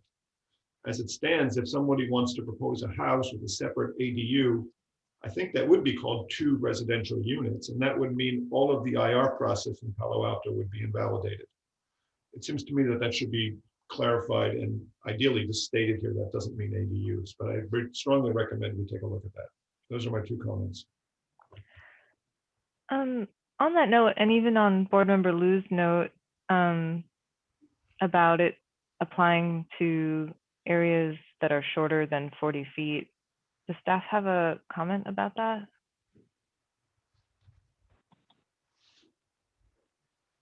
So I would ask for Jean and Chris's help. I think there are definitely some of these standards that do not apply to buildings under 40 feet, but that's not all of these standards. There are other ones that would still apply. Regarding Board Member Balte's comments, maybe we can take straw polls as we go along so that we can change this document. Otherwise, it might get unwieldy if we try and change it at the end. What I'm suggesting, Jody, is not a straw poll, but rather that you guys check whether ADUs are considered a residential unit from a legal perspective. Yes, we can definitely, it was not the intention to include ADUs. It is the housing development projects are multifamily, and ADUs are not considered multifamily, but we could make that extremely clear. I can see one of my clients aggressively litigating this issue to avoid the IR process. And I don't think that's the intent of this program. So yeah, ADUs are not multifamily. That is very clear in the mind of staff in the code. But we could add an extra sentence here to further clarify that. I guess I was speaking more to you wanting to strike out that one sentence. If we want to do a straw poll on striking out the sentence. Yeah, we'll discuss that afterward. Okay, Board Member Hirsch. No, I haven't been, it's been a short time here. I haven't had a chance to look at it in detail, but I don't think I have a problem with the way that's raised. Okay, thank you. Vice Chair Lee. I just was wondering, I'll start with the process. I wasn't sure if this new idea for the ARB advisory non-binding 1 meeting with public comments is something, or where is that? I mean, I know that you often refer to other, refer to chapter blah, but in terms of process, if I was somebody who was, affordable housing developer interested in these objective design standards, where do I learn that information or process? So you're asking, the new process, what we're proposing is that there would be the one non-binding hearing that would be written into the code. It's actually in chapters 76 and 77. Okay, and sorry, if I'm a commercial, if I'm coming in with a commercial project, for example, and just wanted to understand process and how it applies. If you're a commercial project, then the intent statements apply, and that's written into the applicability section here. Okay. If we so for commercial projects, that under B. Under C. Under C. Where it says non-housing developments. Okay. Okay, and then the other piece I wanted to mention is what Board Member Balte mentioned. I actually think that is something that we should retain, that rather the objective design standards aim to accommodate, or if you want to revise, maybe it's a little bit more brief so that, but I do think pointing to construction types and housing types is a plus as part of our purpose. with Okay. these objective design standards. I don't know that we need to pull out construction types in terms of wood frame and modular, or sorry, a variety of styles. Though I do favor that as well, since the graphics are so limited here. So actually, I would vote to retain the whole as written. Okay. Yeah, let's take a straw poll on that in a second. I don't have any other comments on this section. So let's take a quick straw poll across the board on if we would rather retain or keep that last sentence that's highlighted in red on the screen.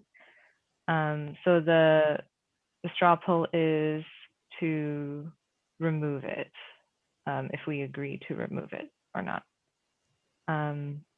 Board Member Liu? Retain. Retain. Board Member Balte? Remove. Remove. Board Member Hirsch? Retain. Retain. Vice Chair Lee? Sorry, we couldn't hear you. Vice Chair Lee, we couldn't hear you. Oh, sorry, retain. Retain, and I will vote to retain as well. Okay, let's move on to point 020. Chair, if I may, I don't know that we did public comments, Oh, so we may need to do that. that's a good point. Thank you. Are there any members of the public that would like to speak on the objective standards?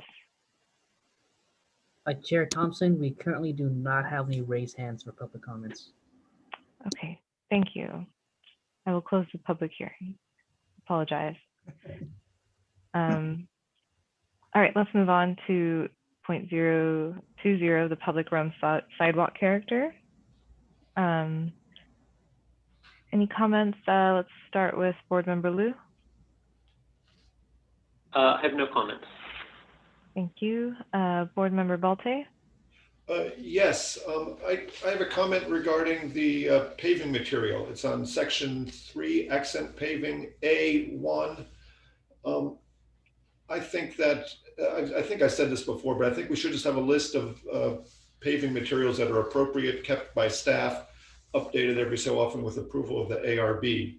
Just saying it'll match the adjacent ones, I think is going to prove to be unworkable. Okay. That's my comment. Great. Maybe Chris, if you could note that, we might take a straw poll on that later. Board Member Hirsch, any comment? Well, I agree with that Peter said, so I will vote yes on that when it comes around here. But no, I don't have any other comments to make. Okay, thank you. And Vice Chair Lee? I do not have comments. Okay. And I also do not have comments. Let's take a quick straw poll on Board Member Balte's suggestion of if a list of paving materials should be. Oh, yes, go ahead, Jody. So just on the accent paving, I mean, the reason that staff put this in there is because we've had a lot of problems with not getting this accent material. Various property owners either like the idea or don't.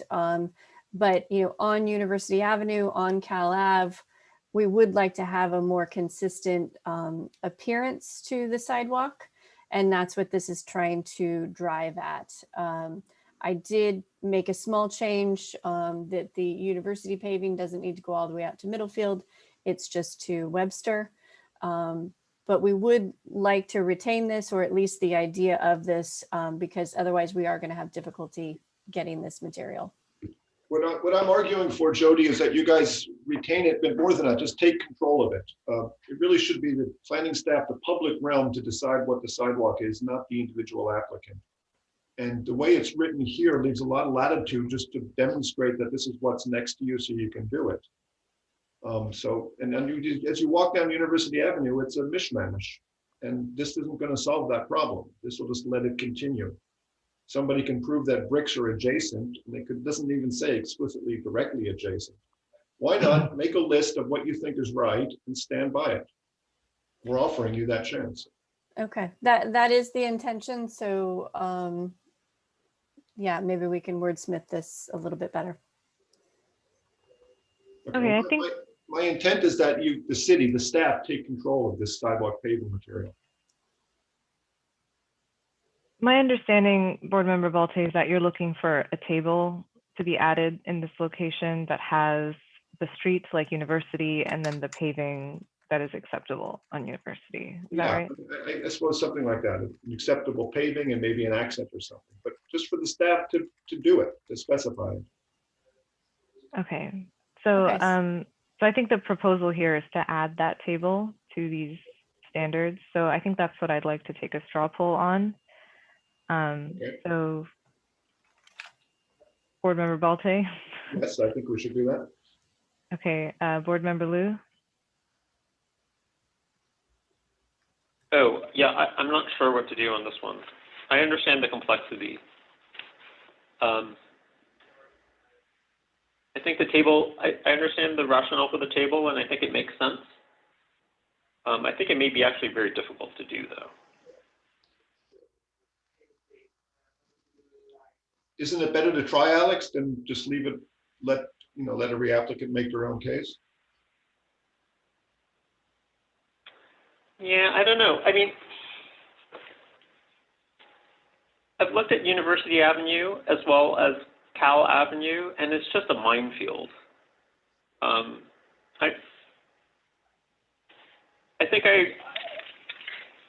think in the end, I think at the end of the day, it seems to me that there should be like a public works city standard or standards.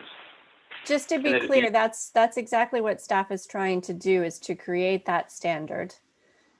So I do support having the standards, and so that's where I am. Okay. Board Member Hirsch. I agree with Alex here and Peter. I think there should be the standards. Just a bit of side experience in New York, we tried different kinds of paving material. In the end, it turned out the city really, it was uncontrollable. And it's better to have a citywide standard. And therefore, highways would develop that, and that's what it would be.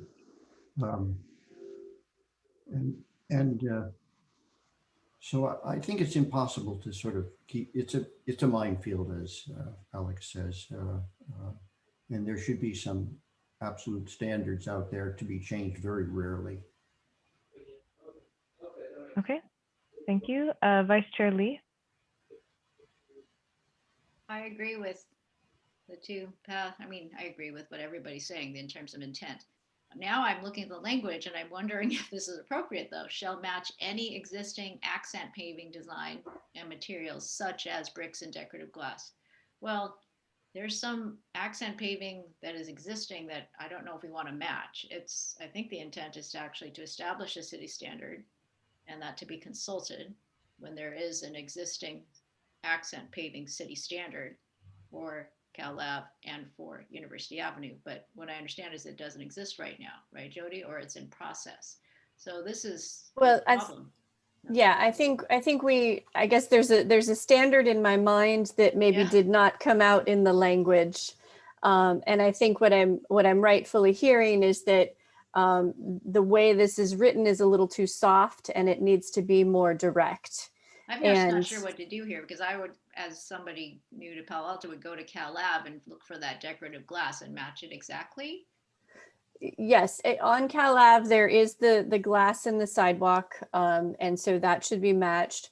On University, we have on the corners, we have kind of solid brick corners, but then in the mid block, we have just sort of a strip of brick trim. And so that's what we're trying to say, and obviously we said it a little too softly. Okay, it's just a little complex because there's no city standard, there's no list. I don't know. But I think that's what we're trying to make is the standard, and I think we can be more straightforward in that. Okay. Probably okay just to refer back to a standard rather than try to put the standard in this document here. Just say shall match to the standards. We just don't have that standard written anywhere. That's why I'm trying to write it here, but I can work with Public Works and see if there's any Okay. other sort of documents too. I think you're hearing the So- board just saying that there should be a standard. So where you put it in Well- the code is of less importance to us. Yes, there's definitely 4 people on this board that feel that way. I have a minority view, probably. I like the idiosyncrasies and the uniqueness of the street character, even though it is a mine. I think it's cool. I think it's nice when you walk down a street and you're like, oh, I'm at the Cheesecake Factory, when there was a Cheesecake Factory. But you know, I appreciate it, but I can understand that I'm the minority on there, and that's fine. This is a democracy. Okay, hopefully that gives staff clear direction. Okay, let's move on to 0.30, site access. Any comments? Board Member Liu.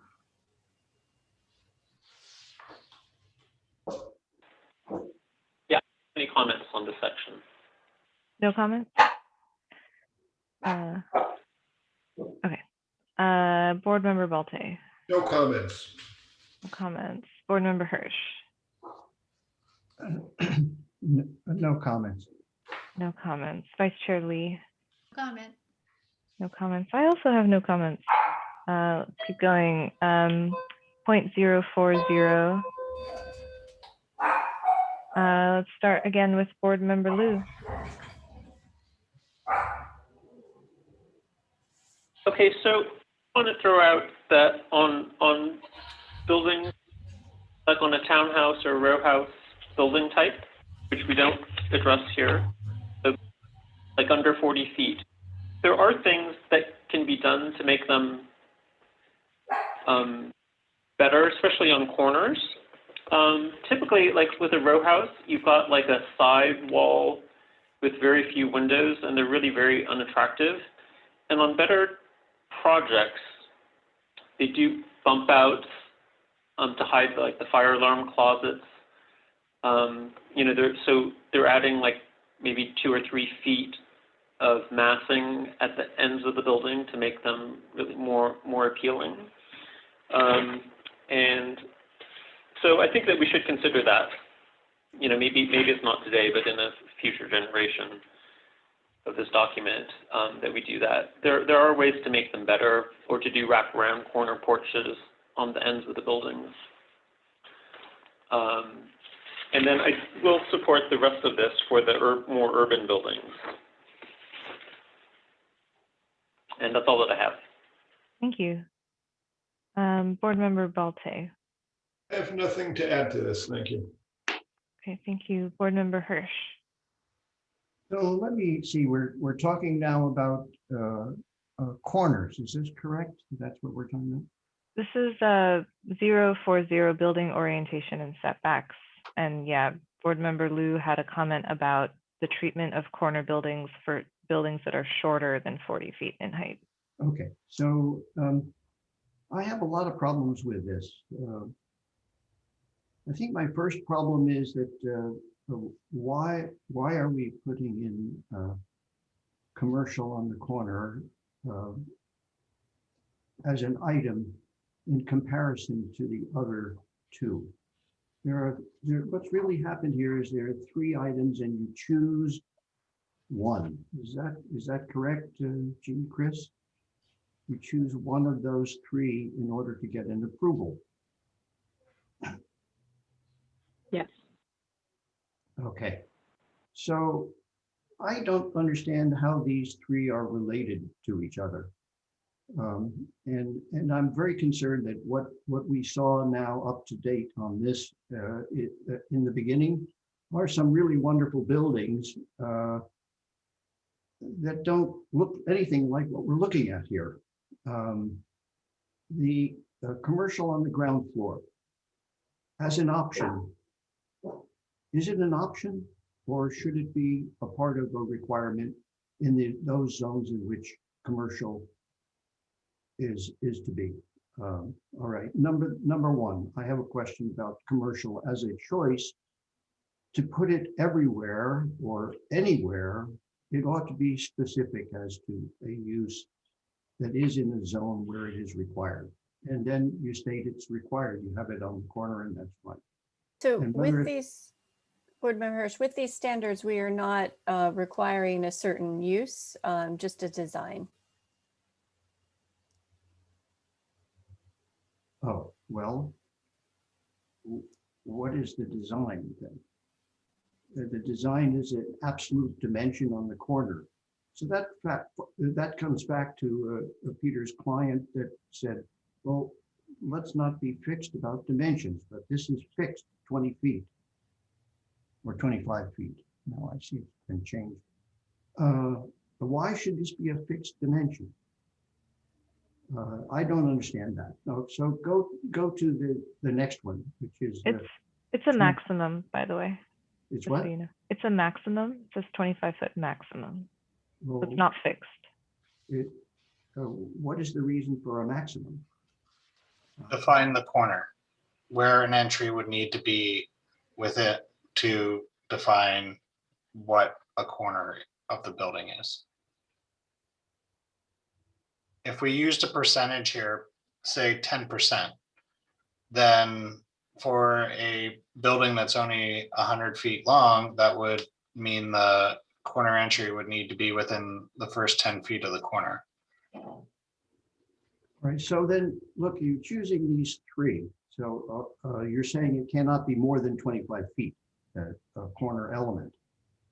I have a problem with it. You know, if it works out to be 30 feet, you know, what do? Get an exception? I don't like these kind of dimensional requirements. Okay, let's go to the next one, which is changing material. You're changing, you know, what is shown there is a change in the first place. It's, the diagram is really confusing because why would you do something like this? Why would you change a material on a corner like that? I agree, it's an interesting design possibility, but it refers to an interior programmatic function of some sort that changes in the building. Can't imagine why you would be so specific as to do it for 3 floors or 4 floors. So then let's go to the third one. Can you go down? Yeah. So here we have a raised corner. That's an interesting thought as to doing it.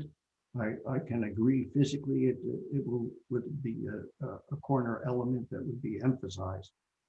But then what happens with the one that's lower in that corner? Is that a reasonable idea? There's no function that can happen in that space. Then it's a lower space and it's just a roof line.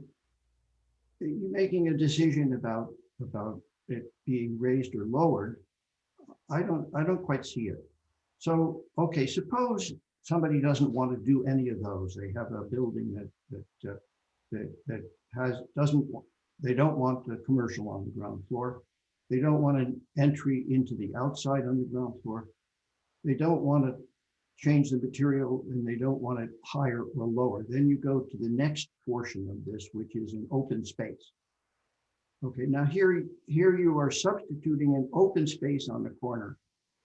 This isn't a very impressive corner anymore, but you're stating that it is specific to, in this case, a use of a community space on the corner. Does that really make a lot of sense? An important corner, let's say, of a site. And then you're saying that there has to be a community room on the inside of that space.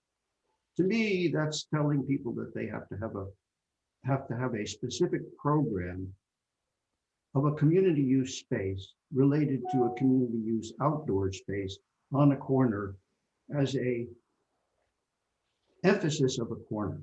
I don't understand how this relates to anything above it. And then there are 2 others, and both of them involve a public use of a corner space. That's an assumption that a private company, private developers, ultimately private owners, let's say, are going to want to have a public use of a public space on a private piece of property. The other 2 of the 3 are open to the public like that. If that is the way public is being interpreted here. I don't see it as a good idea. And you know, the landing building has an entry on the corner, right? That's the one on Forest. The corner building, that rather classical open space. But that's not mentioned here. So that's a reasonable possibility that you would turn a corner into an entry. So the other thought about it being an entry, suppose you have a big long building, you know, then the entry doesn't make sense because it's very far for the travel of everybody who goes into a building. So I really have a problem with the way all of these are expressed on the corner. I just don't see the relationship and the rationale for this. I think I can leave it like that. Okay, thank you. Vice Chair Lee. Thanks. I just had on under 2. I just wanted to make sure for that open space on the corner, is there a reason why we are not wanting a square 20 by 20 as a minimum? Maybe Chris, you can let us know. You know, is it because we always want a rectangle with a larger dimension? I'm just not sure. I can see an applicant coming in with, you know, the 400 square feet rather than 500. Is a square not desired? Just asking the question. This could be a square if you I don't wanted understand it the to be. rationale there. And then I guess my other question is if you all could weigh in on the primary building entry. It's A, and then underneath that it's under 2B, where front porches shall be a minimum of 100 square feet and a minimum of 8. Does it have to be that large? I'm just thinking of the future and how we think about this. Could it be 6?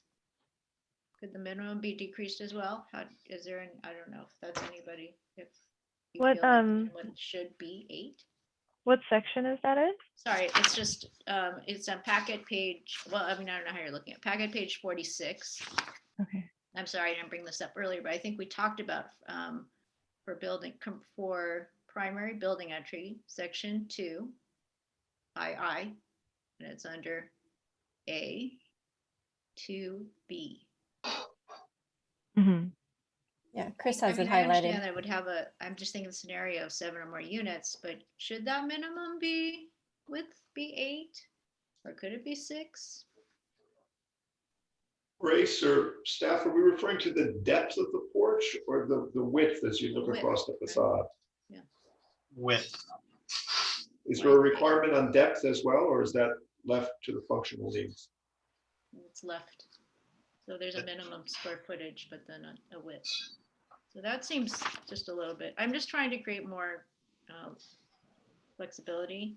And so I don't know, you want to just talk about it briefly, the square on the corner? And this front porch is intended to also serve as the entryway into the building. So this is where your front door would be? This is the shared entry, yes. Yeah. Okay. Yeah, let's discuss this really quick. Yeah,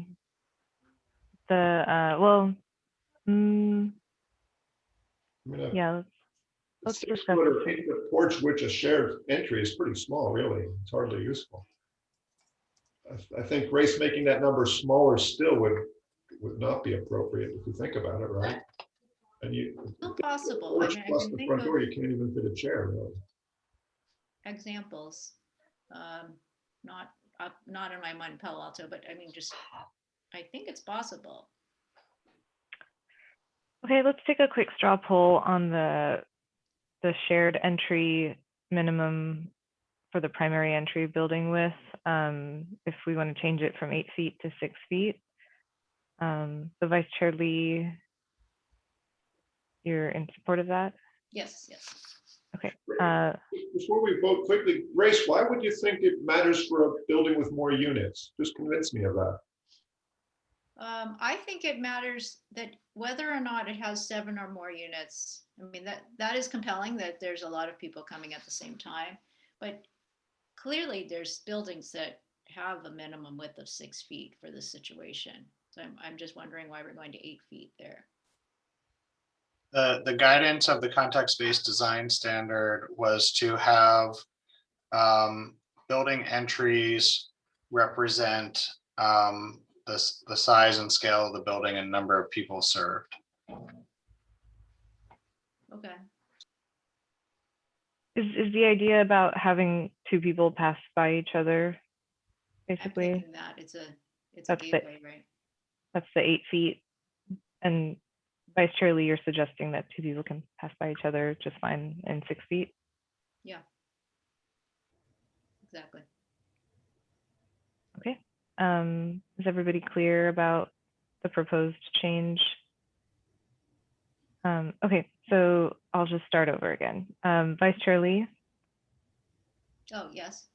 Board Member Liu, No. Board Member Balte, No. Board Member Hirsch, No. and I will also vote no. Sorry, Grace. Right. And then also, sorry, are we going to go back to the corner? Yeah, we can talk about the corner. And I also wanted to actually circle back on Board Member Liu's note about the less than 40 feet as well. But let's do the corner. So this is just discussing the corner diagrams. Yes. Okay. Do other board members have comments responding to what Board Member Hirsch is saying? We can start with you, Vice Chair Lee. Sorry, you're talking about Board Member Hirsch's comments? On the diagrams, or if you have other comments on the diagrams. So I think Board Member Lee had a comment about number 2 that Chris has on highlighted C. here. I mean, on the, Oh, sorry, okay. I was just confused. I wasn't sure what I'm commenting on right now. Yeah, so maybe if we just focus on this one sentence first and then the overall. Oh, That's I what see. thought I Okay. was commenting on the square versus the rectangle, right? 20 by 20 would be 400 rather than 500 square feet. So I think, Chris, the comment is, my proposal was reduced to 400. I see. Okay. So Grace, you're not saying it should be a square in proportion, rather you just think the area should be less. I think both. It could be a square, so that minimum dimension on both sides could be 20, right? And so then thus it would be 400.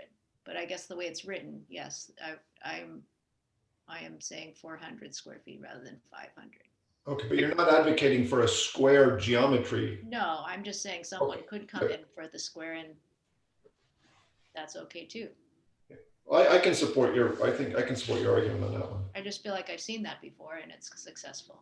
But similarly, couldn't they achieve that if they just did 25 feet by 25 feet? 23 feet probably. Or, yeah, whatever square root of 500 is. So it sounds like the proposal is to make that area smaller. That's what she's saying, yes. Okay. Okay, let's take a straw poll to change 500 to 400. This is proposed by Board Member Lee, or sorry, Vice Chair Lee. So I'll go around. Vice Chair Lee. Yes. Board Member Liu. No. Board Member Balte. Yes, I'll support that. Board Member Hirsch. I'm a bit confused as to what we're voting on here. Oh, sorry, we'll clarify. So for the diagram with the open space in the corner, currently the objective standard is to require that open space on the corner, if the applicant chooses to do that, to be a minimum of 500 square feet. And Vice Chair Lee has proposed that the minimum is 400 square feet. I would go with a minimum of 400 square feet. Okay. And I vote no. I think 500 is better in terms of space. So I think that passed 3 to 2. How about if we split the difference and say 450? Do we have anybody want to do that instead? Grace, would that be enough to make it work? Well, I guess you have the vote, so. I'm open to 450, but also don't want to prolong if people want to move on. Yeah, always what's up to you. Provide more flexibility. Good to have consensus if you want it. Yeah, I think more open space is typically desirable. And yeah, 450 is better to me than 400. Well, maybe Grace will change her motion and we can vote on it. Yeah, I move for 450. I support that. We do a roll call. You're in charge, Osman, whatever you think. Yeah, okay. Yeah, then I'm fine with that. And is Board Member Liu okay with that?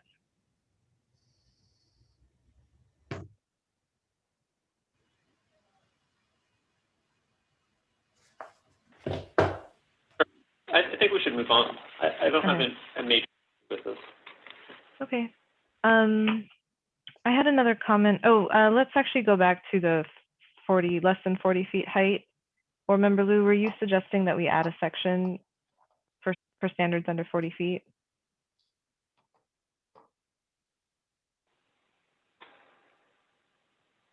Yeah, I think that there is an issue with townhouses and corners. So I think that we should do that maybe it's the next generation of these, or if there's a separate row house design guidelines somewhere else in the code. Okay. You know, we haven't seen very many of those types of projects in Palo Alto for the last 15 years, but they're all over. If you go to Sunnyvale, Mountain View, Santa Clara, that is what they're building. So it seems to me that we're sort of remiss in not addressing this item. It seems like this is a weakness in the proposed code. Okay, but you're suggesting maybe we not include it here right now for today's recommendation, but that it be kind of in a future next version 2.0. Yeah, I mean, because it seems like the rest of the document doesn't really address the under 40-foot high buildings, right? With regard to massing in the facades. So, you know, so maybe it's too much of a stretch to try to do it today. So, but I think that we should keep that in mind. You know, that we still need that. I actually forgot to go through my own comments, so I'll just do that really quickly. In the intent statement, we have a note about buildings that create a contiguous street wall that are compatible with nearby buildings and land uses. That's the first line. And I was wondering if we want to maybe reconsider the word contiguous. There might be some opportunities where contiguous is not applicable, that maybe having breaks in the street wall is appropriate in the context. So I wanted to see what the board thought about not having the word contiguous on there, if it doesn't make sense. What would you substitute with it, Osma? I would just remove the word contiguous and have buildings create a street wall that is compatible with nearby buildings. It's a subjective standard, so. Contiguous street wall is kind of an urban planning term, I think. I read contiguous street wall. It's not a building wall. It's not a solid building wall. It's a wall that breaks and is solid at times along the street. Is that the intent? Is that what we're trying to say about contiguous street wall? I'm understanding contiguous to be touching. a surface that maybe comes in and out potentially, but it's like a consistent wall across the whole way.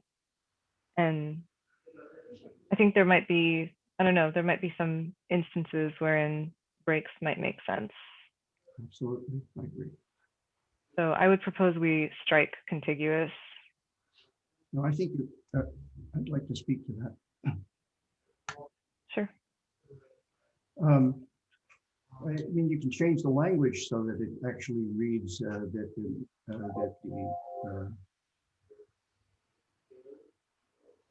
frontage of the adjacent buildings align, or the frontage is in some way, I'm trying to find the best term for this now, but it's just that the major piece of each building should align. Yeah, that's about it. Or be compatible with, as it's Mhm. written there. Right. So maybe it's buildings that create a street frontage that is compatible with nearby buildings. Well, no, I like the idea of an alignment, but the frontage line should be, it doesn't have to be continuous.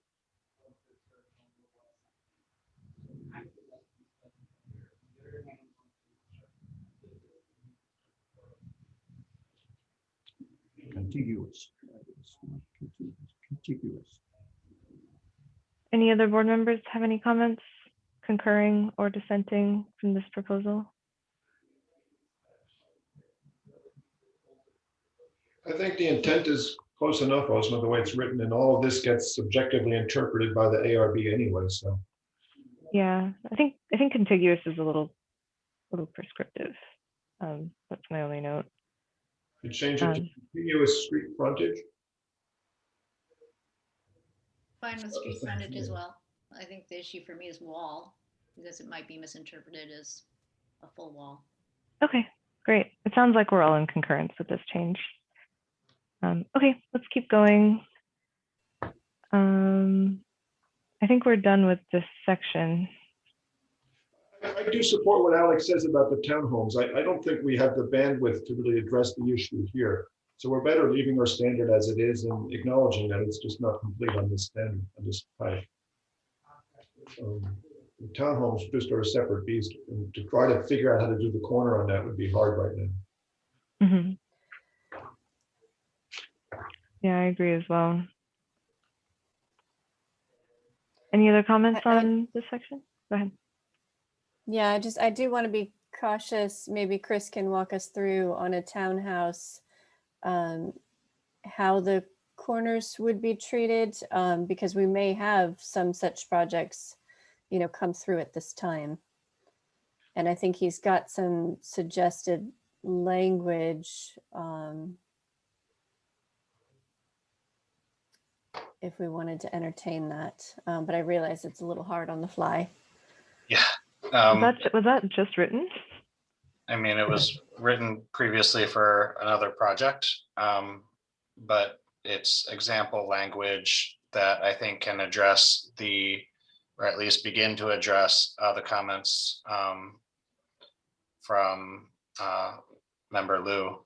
And it's for buildings less than 40 feet in height, and we can define, the idea here is about end units, are dwelling units located at the end of a series of 2 or more attached dwellings without a main entrance facing the public street. End units shall include the following: a building facade facing the street shall have a height to width ratio of 1.2 to 1. The building facade shall, for each unit facing the street, shall have at least 1 window greater than 5 feet. That could be alternatively done with building facades shall have fenestration for a minimum 15% of frontage. And then the other one is the building facade facing the street shall have at least 1 architectural projection that projects a minimum of 18 inches from the street facing facade. That, I think something like that would address, having a completely blank facade on an end unit in a townhouse. Again, this is, a quick draft of some certain ideas. if we would want to include something like this. Chris, would this be a menu? So you choose one of these. It's a lot to prescribe as four things to do. It's 3 things to do. There's an either or direction here on the see. fenestration. So it just needs to be called out. Yeah, sorry. And I still then, think it's a lot to require or prescribe. Would a menu option be possible here? I mean, yeah, of course, menu option could be possible.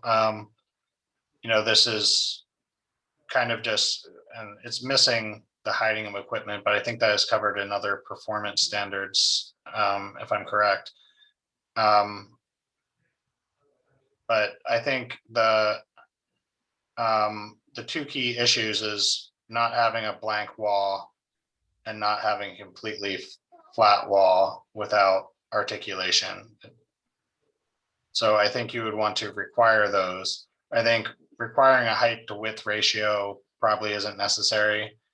But I think those 2 key things, those are 2 key things that I don't know if you, I guess you could go that you could either have windows or have articulation. I really want to see this in the ARB before you, I just, it's so hard to know if this is really going to work or not, Chris. It's significant. Yeah. And the idea of a blank townhome wall would be so abhorrent. I think we're risking a lot by trying to make a quick change on the fly for something that needs a lot of study. Okay, maybe we need to leave this item open and see if, I guess if the board can, is it okay to move forward without this? But maybe if staff can figure out a way to quickly come back and incorporate it, you know, that would be a secondary option. I think it'd be great if you could figure something out. Yeah. Yeah, let's come back to this later when we maybe talk about our recommendation. Okay, let's move on to 0.50. Could we take one item here, go back a second here? On the corner materials there, the one at the bottom, is there a reason why we have to have both change in materials and fenestration pattern? What are you proposing, Board Member Hirsch? Would propose either or both are possible, but that it could be one material change or one fenestration pattern change, rather than continuity all the way up the whole of the corner. Wilton Court, for example, uses the same base material that changes the window pattern. Okay, so you're suggesting to change and or. Mm-hmm. Okay, should we take a quick straw poll? The rest of the board? Just explain what it is, Osma. He's saying both of these are required now, or? Yes. No. Well, so item B, the way that it's written right now, is suggesting a material and fenestration change, and Board Member Hirsch is suggesting a material or fenestration change. I think it's and or.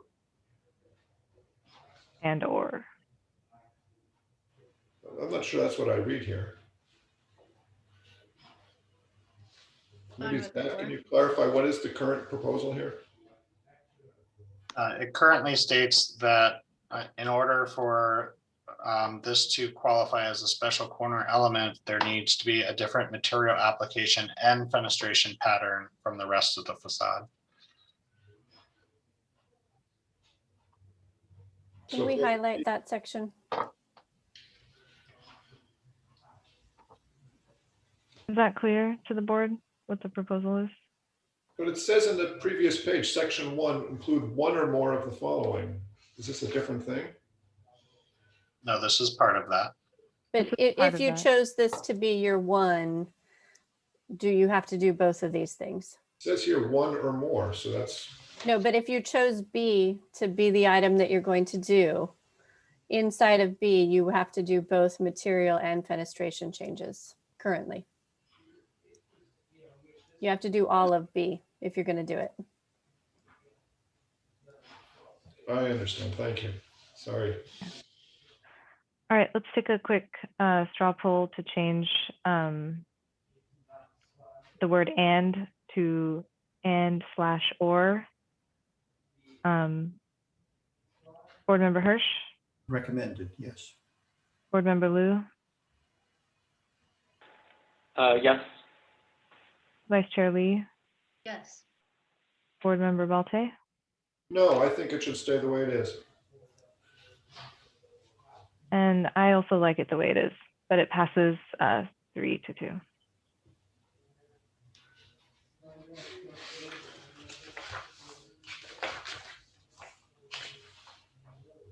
The proposal is and/or, by the way. Okay. All right, let's keep going. Section 050.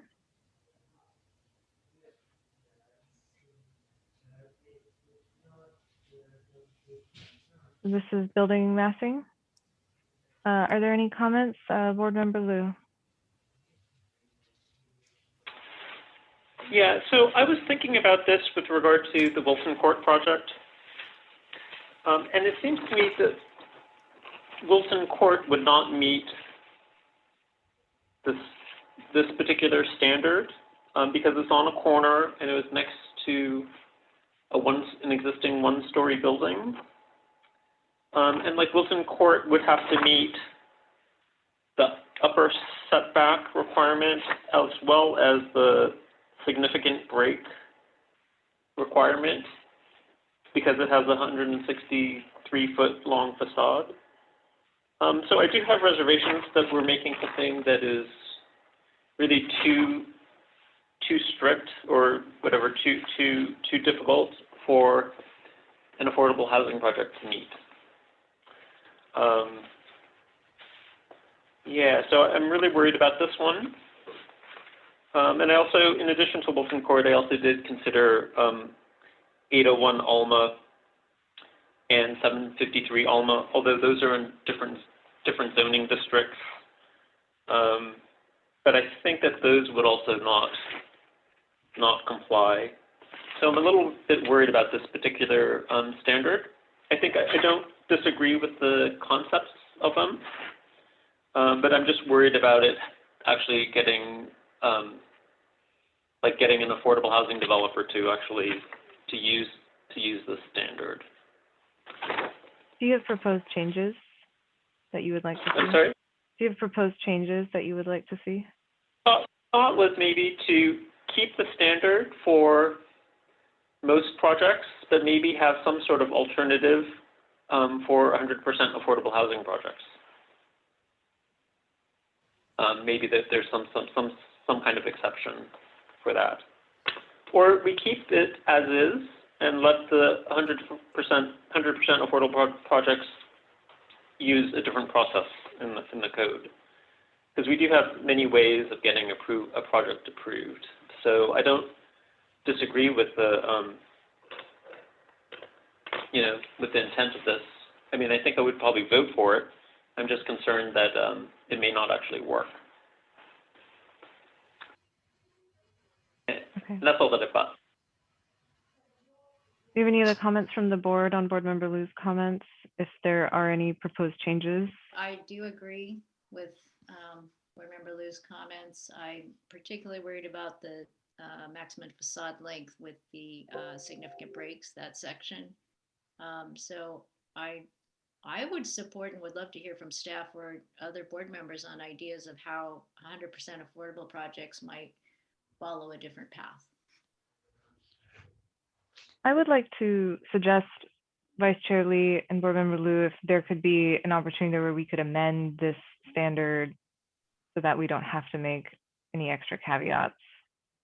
If the issue is 150 in length, do you prefer it to be 160 in length? I think those are the kind of proposed changes I'm looking for. Or would you like to strike the standard altogether? If I could, Chair Thompson, I'm opposed to making a separate standard for affordable housing. I think all housing should be designed equally well. And if it's good enough for one of us, it's good enough for the rest of us. So I think that's a really bad precedent to start setting. I think that we should take this one Alex is talking about. It's section CIB, buildings greater than 150 foot in length, and just grammatically cut back what we're talking about. I wrote down to 4 foot minimum depth, 8 foot minimum width, 64 square feet minimum area. To me, that's enough of a break to give you a visual relief on the building mass, but it's small enough that you can arrange a floor plan around it. And I think an affordable building still could work with that. So again, 4 foot depth, 8 foot width, both are minimums, 64 square feet minimum area.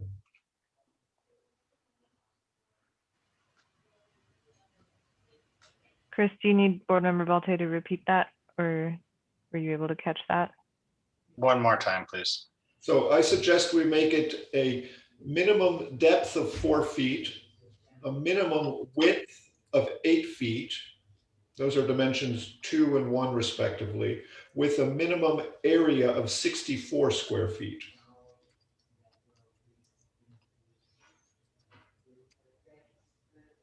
Okay. So, and I do have the Wilton Court plans if people need a reference. Thanks. I don't understand, Peter. How can 4 by 8 be 64? It's not. I mean, you have to make it bigger in one dimension or the other, but I'm trying to give some design latitude. Okay. So these are minimums. These are minimums, but the 64 square feet is effectively a bedroom. And that's the price we're asking you to pay to break up the mass of your building. 400 square feet is a whole unit. So that's my logic, just thinking about this more and more. Well, I think 400 square feet is just too much. It's not going to work. Way too much. But I agree that on long buildings, it's too much if you don't have some break in the mass. And if you don't want to come back before the ARB with a better design, then I think that's a better standard. I think your note about having a separate standard for affordable housing, I also disagree with that notion. I think we all need to keep the standard of housing high everywhere and similar. So I'm in support of this change. Can we take a straw poll and see if there are others in support of this change to address concerns? Board Member Hirsch? I'm in favor. All right, Board Member Asma, I just wanted to make sure. I think what Board Member Alex had mentioned, though, was not to take away any review for the 100% affordable housing, but there'd be a separate path. So it would be not that there wouldn't be any design standard in this regard, but there might be another way to address the intent here. And, Board Member Alex, I'm not sure that's what you meant, but that's what I was thinking, that it wouldn't be that there's no objective standard, but there would be something that would address an 100% affordable project. Yeah, I'm thinking that I think Peter's recommendation is fine for the buildings in that 150-foot range. I do think though that the standard that we have we should keep this one with the 400 square feet for even bigger buildings.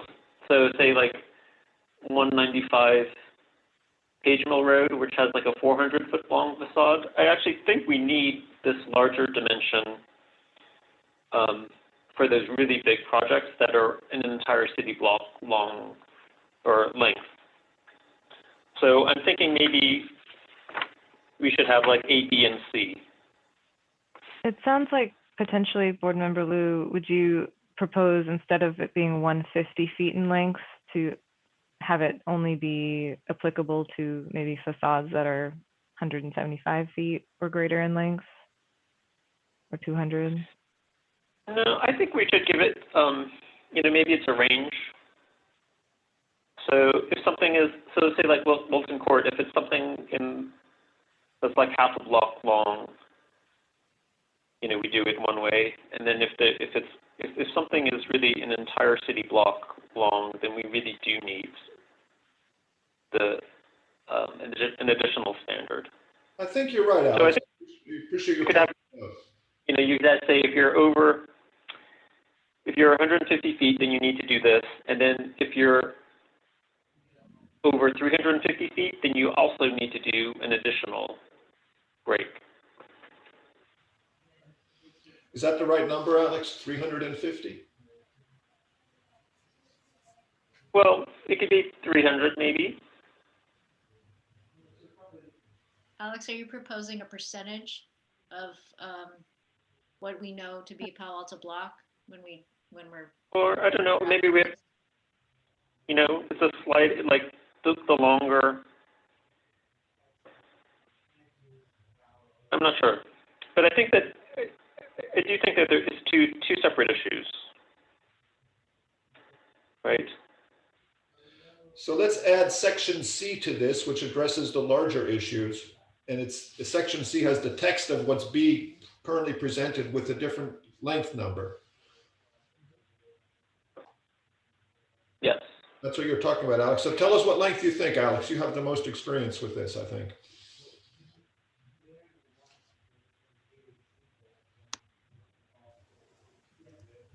Yeah, well, I mean, there are typical Palo Alto block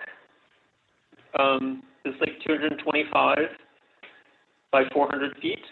So say like downtown, right? So like University Avenue, they're typically short blocks of 225 feet. But say between like Hamilton and University Avenue, that's 400 feet, or University and Lytton. So, and that's a pretty big dimension, like 400 feet. We have like 800, what is it? How long is 800 is like a 400-foot long facade. 195 page mill is a 400-foot long facade. So what is it? More than 250 feet then?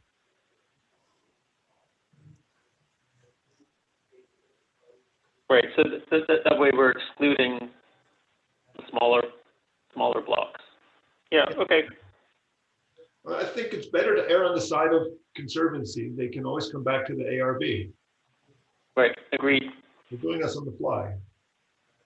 So are we changing buildings greater than, from 150, we're changing it to 250?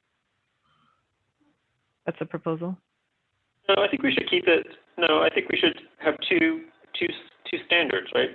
Maybe. Yeah, the 250 length would have the 400 square feet, and the 150 length would have the 64 square feet. Yes. Okay, I follow. Should it be less than 150 for the smaller recess?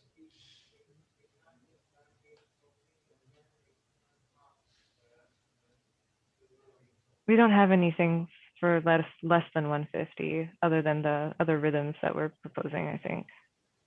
It's fine. We should just move forward then. Okay, let's take a quick straw poll if we're all good with this change. Board Member Liu? Yes. Board Member Balte? Yes. Board Member Hirsch? Yes.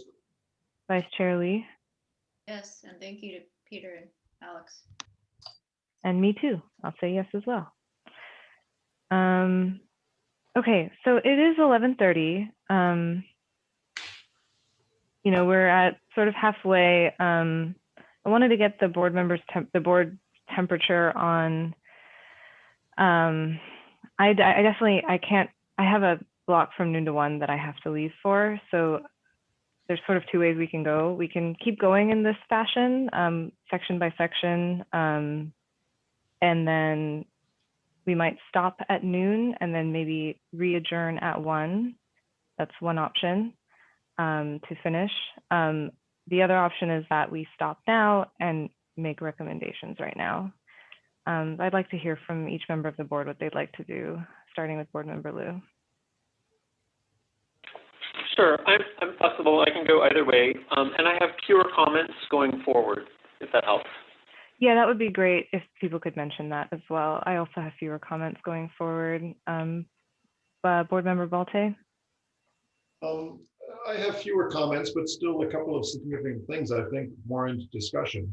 I can meet again at 1 o'clock for another hour or so, but I think we owe it to the public and staff to figure this out. Okay, thank you. Board Member Hirsch? Yes, I have some comments going forward, and I would like, I agree to meet again at 1. Okay, Vice Chair Lee?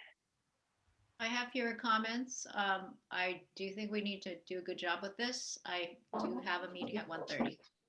I can come Okay. back at 1, but I will need to come up at 1:30. Okay, and then how does staff feel about it? That's what I just wanted to ask and make sure our consultants are available. Jean and Chris? Unfortunately, I am not available at 1. I'm not available. Okay. We may,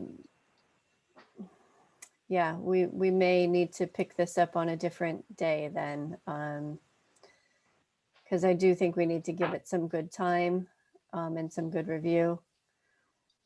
You had mentioned that one item was not on the agenda anymore for next meeting. Is that too much time if we were to simply pick up next meeting?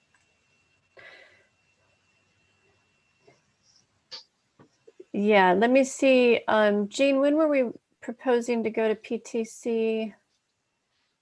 April 28th.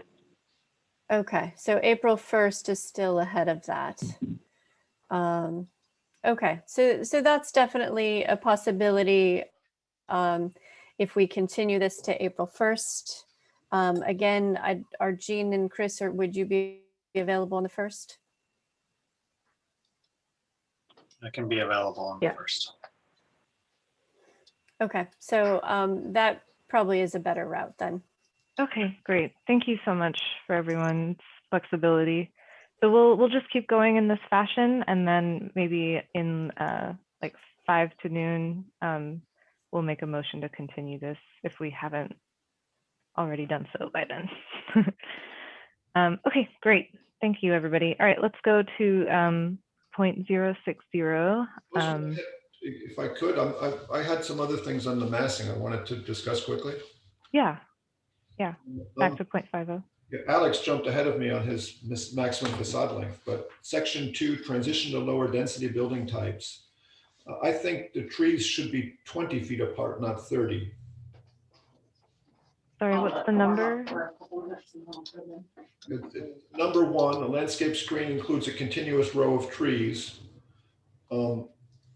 We had reduced the size of them from 36 to 24-inch box, but I think it should be 20 feet apart, not 30 feet apart. And secondly, I wanted to propose on the minimum facade break, similarly, a little more variety in the depth and the width, to propose a minimum of 4-foot width to a maximum of 8-foot. I'm sorry, width, and a minimum of 2 foot of depth with a 32 square foot maximum space. Again, just to give a designer a little more flexibility on how to work it out. This was based on discussions with the townhome builders about what floor plan requirements they have. I think you might need to repeat your suggestions for Chris. Yes. So Yeah, Chris, and you need to go up one on the landscaping. Yes, so where it says 30 feet, right there, change that to, I suggest that become 20.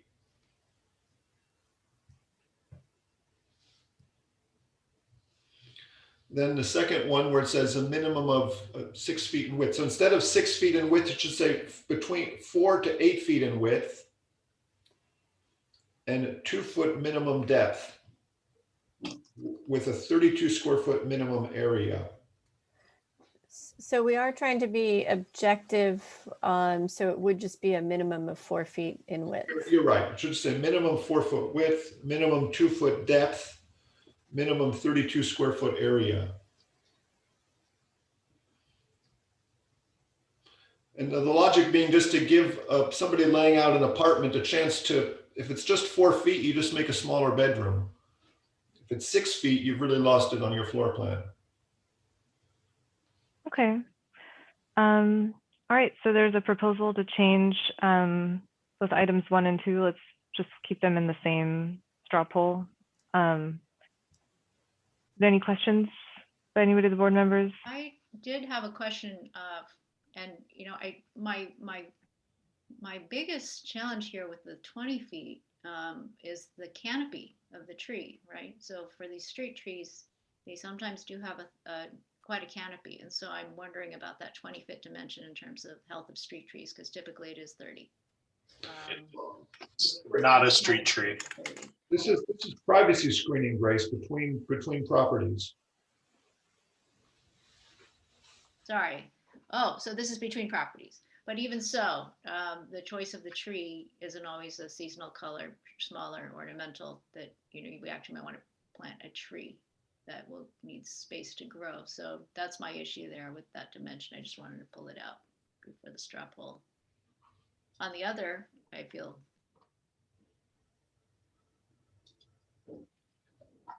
Sorry, you're on mute, Grace.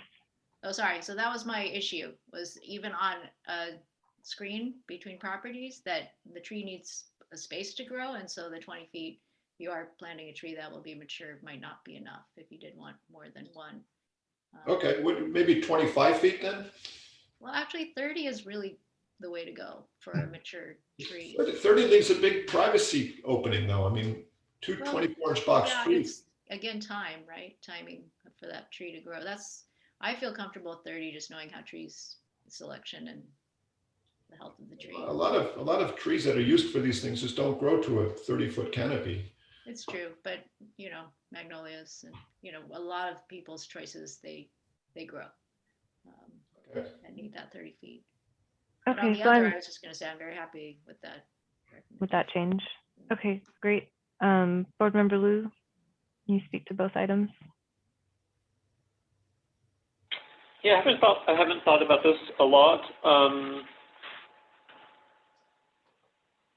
I think that I'm okay with the 30-foot as a minimum. I think I understand Peter's point about the 20 feet is more desirable. Yeah, I don't have a lot to say. I mean, it really depends on the species of tree. So,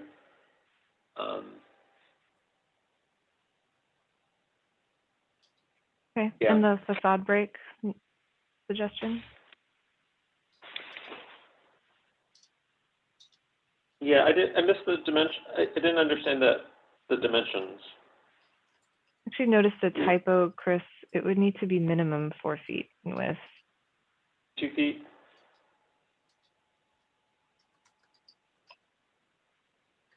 Yeah, I don't know. I think I'm okay with that as a minimum. I would hope that we would get something larger, though. Well, the square foot area, Alex, forces you to make something larger. Right, understood.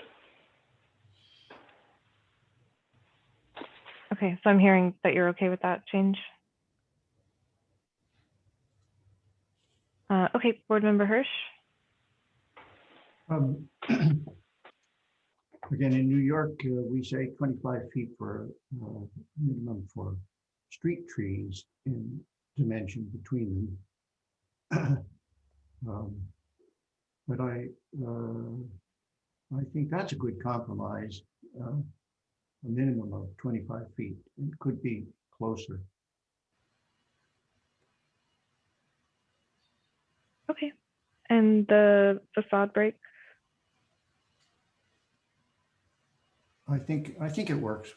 Whatever Peter was describing there, it really is an issue of just how deep is the building and how much of the property it's taking up, you know, and how many units you can get on the side.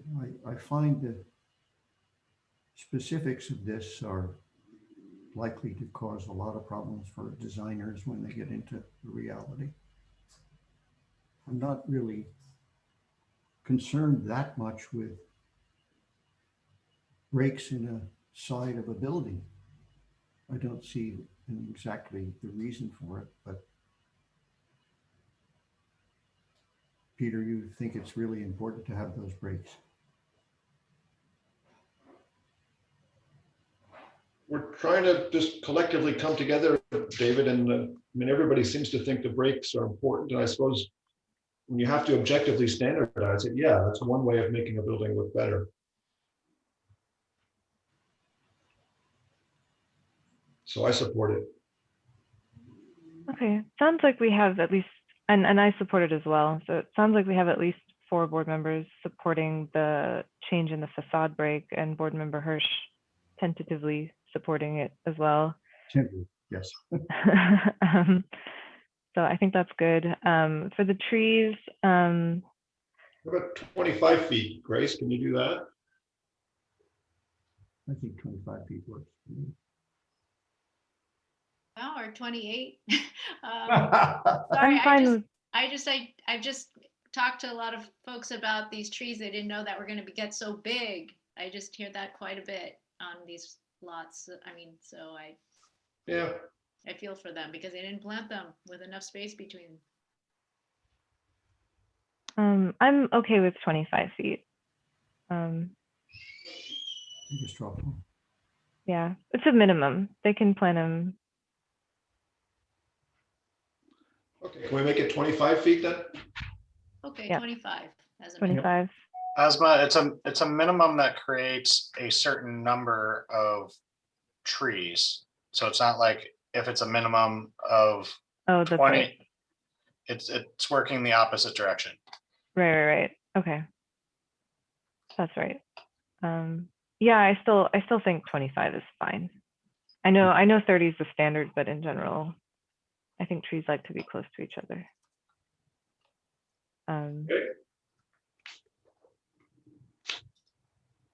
So 25 feet, I think, is the majority vote. Any other comments on 0.050?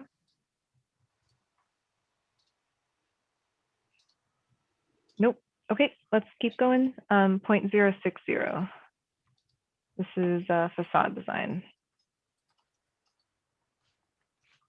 I always start with board member Lou because that's where he is on my Zoom panels. Go ahead, board member Lou. Okay, so I only have one comment, which is, I think for the facade composition requirements, that if we do have something like a 400-foot long facade, I think that it's still going to be potentially monotonous, even if it complies with these standards. But I will support the standards as they're proposed. Sorry, for 060, what section were you referring to? So the II under the facade composition. Oh, okay.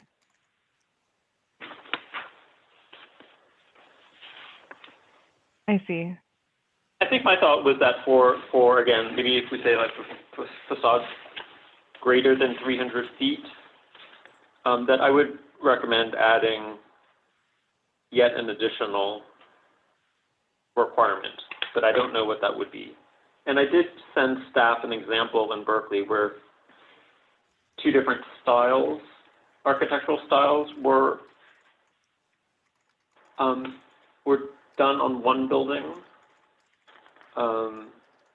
to try to break up the monotony. Okay. All right. So it sounds like there might be a proposal to include a caveat for facades greater than 300 feet that maybe they include more than, so it says right now it's a minimum of 2 of the following. Maybe there's a suggestion to include 3 of the following, and that might be a little bit too much. Let's see what the other board members think about this item. Board member Balte? Well, I share Alex's concern, but I just don't see how you can write it out.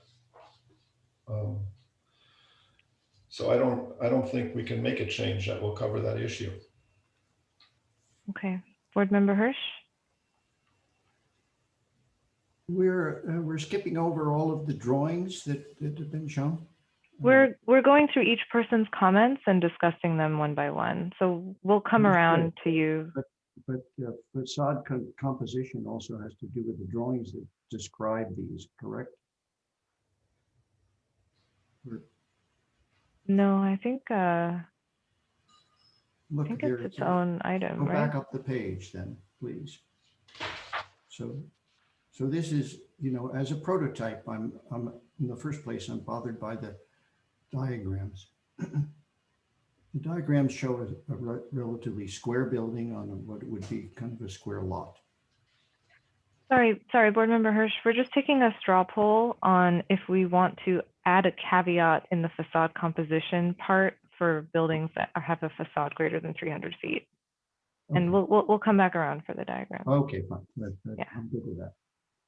So again, the question is 300 feet? The proposal is to add a caveat that Yes. for facades. Yes, a break in the facade. I agree with Alex. Okay, but we don't know. Okay. Board Member Vice Chair Lee. I just want to clarify. So I think the suggestion is to add the language that this would only apply for facades greater than 300 feet. No, that's not the suggestion. Okay. So what is the suggestions? The suggestions is to add an exception to this, that for facades greater than 300 feet, there would be a more stringent. Yeah, I'm just not sure how to do that. And I guess I'm going the other way on this. I actually still think we should just do a minimum of one of the following facade articulation strategies under their facade composition. And then in 4, right above it, I still would advocate for one of the following rather than 2 of the following. So I think I'm going the opposite direction. So Okay. All right, so we'll let this one go then. I don't think there's enough support for it. Are there any other items, Board Member Liu? Nope. Okay. Board Member Balte? Yes, I'd like to clarify or item number, let's see, section 2, variation in facade articulation, minimum 1, and the third one, I'm sorry, item number 3, variation in fenestration size, proportion, pattern, and depth. I guess what I want to be clear is the variation is required to be a variation in all of these things. The size has to be different, the depth, the projection, and the pattern. That's how I read this, but it's not super clear, and it should be. And then if that is the case, the drawing needs to represent that, because right now the drawing is really showing the same size and the same pattern. Can staff clarify? It's a variation in 2 of the following. You're in 3. Let's see, yeah, the one with Sorry. the windows, blue, green, and then yellow, that one right there. So I would read this to mean all of those criteria have to vary. Is that the intent?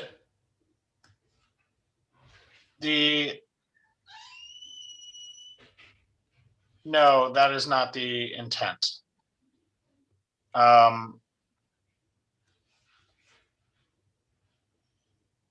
The intent is more what is shown, that the difference between the base and the middle is going from a storefront window to a box window in this case, and then the variation and between the middle and the top is a change in the size of the window.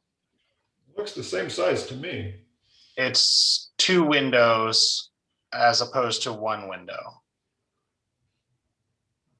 Yeah, I'm not buying that, Chris. If you take the colors off, I think it doesn't hang. But I think we should just be clear what we're intending here. And our graphics need to be improved on this, if you don't mind. So I'm not sure what I'm suggesting here. I guess any 2 of those is fine. I mean, the whole thing seems kind of hokey, but I think we need to clarify what we're doing here. Are you suggesting, Board Member Balte, that we have, instead of all of the things, fenestration size, proportions, pattern, and projections, that it's not all of those things, it's just one of those things? Well, I'd love to see see all of them, but I don't think there's that much support for that. Yeah, I think the more variation, the better. So I would support leaving it the way it's written. And I'm requesting that the graphics get improved. That's the comment that I was making as well. Okay, yeah, why don't you go ahead, Board Member Hirsch. Well, yeah, I would like another prototype, Ozma, you and I kind of helped Chris on this, and I think it improved graphics in other areas of the of this, but here we should be talking about facades, and the facades should look more like the kind of buildings that are likely to happen. So for example, in this one where there's a change between the base middle top, which I frankly am bothered by as a concept anyhow, but the top might very well be a bunch of separate windows, you know, that are not exactly the same pattern as the middle of the building, smaller ones perhaps. And it's really, it should be shown more in the format of what it might be in reality. And this kind of a building looks to me like either an industrial or a commercial building, kind of in a dense urban downtown, not at all like where the building is likely to be in Palo Alto. So the prototype is incorrect in my mind. And part of it is in response to what Peter is saying here as well. Maybe a suggestion could be that this example also show projections, because right now the example is not showing projections in the facade. It's just showing a change in window style. Well, it's a depth of projection of the fenestration. So, you know, not in the does, facade itself. Yeah, in each one, there is a variation in side proportion and pattern. And arguably, like, well, no, the depth and projection does not change between the windows, the fenestration, but the first three things do all change. I mean, I think it's just the drawing type, right? Because we're looking at this view and I think maybe an elevation would be better, right? To really see what you're trying to illustrate and label these things if needed. I mean, this wasn't one of my comments, but I'm just trying to see what might be helpful in a better graphic or improved graphic.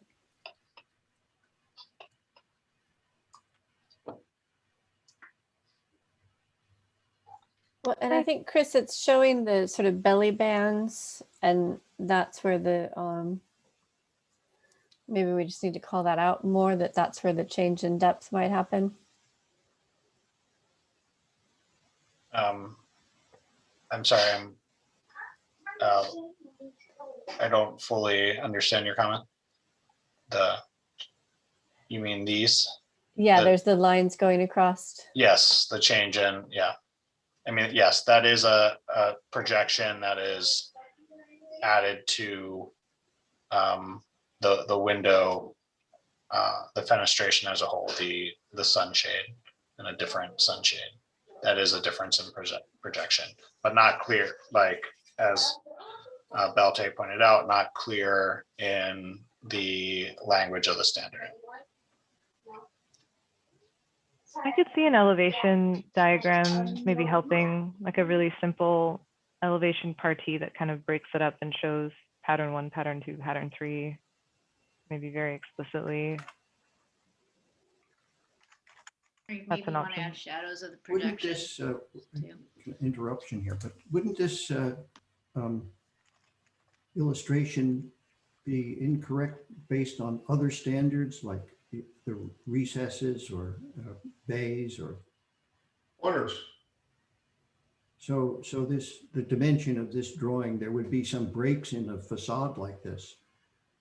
So if you could just enlarge one specific area and keep it as a Coming out.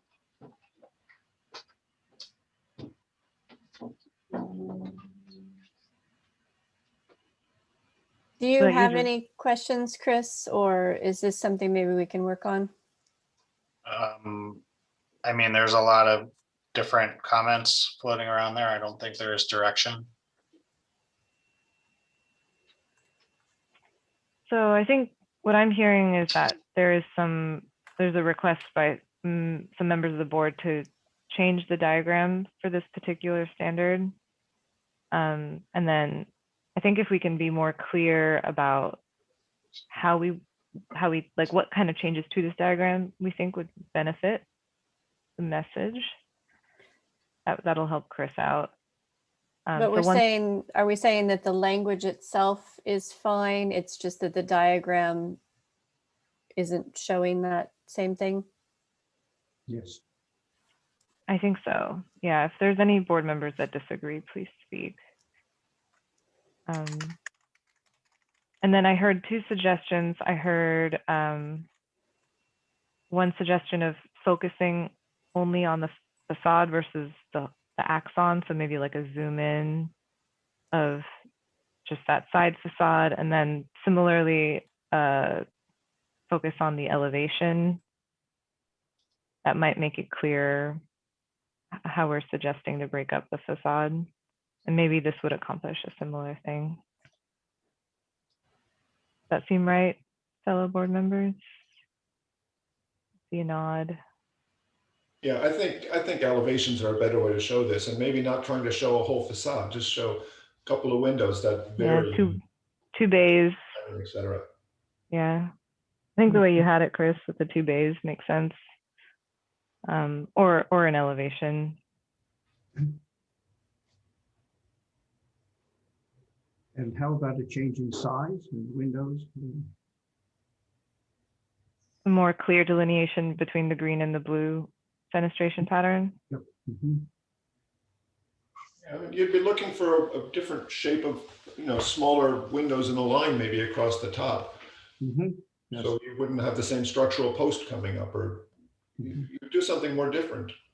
And if it's housing, one bay could be the bedroom and the other one's the living room, and the living room might have bigger glass and the bedroom might have the, just a half height glass because of privacy.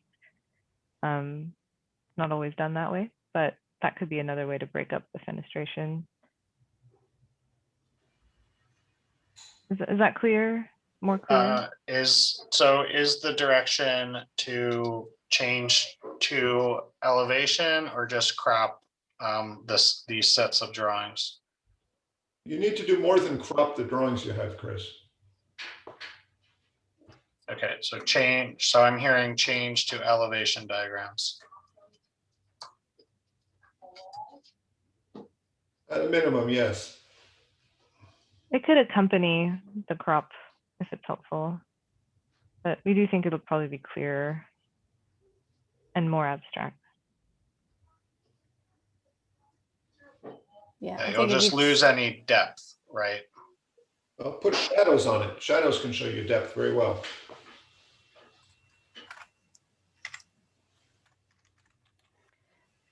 We are at 11:57. Oh, thank you. Woo. Okay, well, it seems like we're done with 050. Does everybody feel okay about that? We'll maybe revisit this one thing. Could we run through the drawings from the top? Okay, maybe we're not done with 050. 060. Oh, 060. Sorry. Okay, so we'll come back and revisit this at the next. So I move that we continue this item to our next meeting on April 1st. Second. We get a roll call vote. Sorry, vote call. Yes.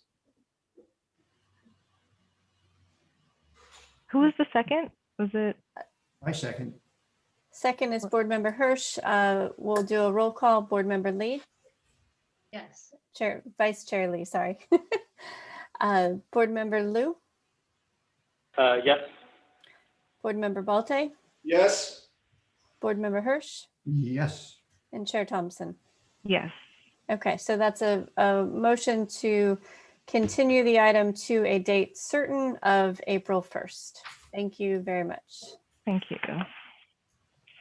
Thank you. And I think we have 2 sets of meeting minutes that we need to approve. Can I get a motion for the meeting minutes of February 18th? I move that we... For Go ahead, Adam. Sure. I just had three corrections. So on page 90, there's a word interval, and it should be integral. That's regarding colored concrete. On packet page 93, there should be a word terrace in there. In packet page 100, there's a name, which is Hausmann, Haussmann.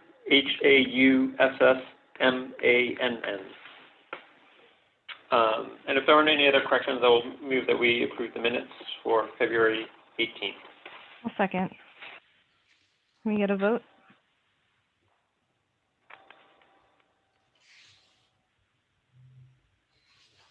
Yes. Board Member Bolte, Yes.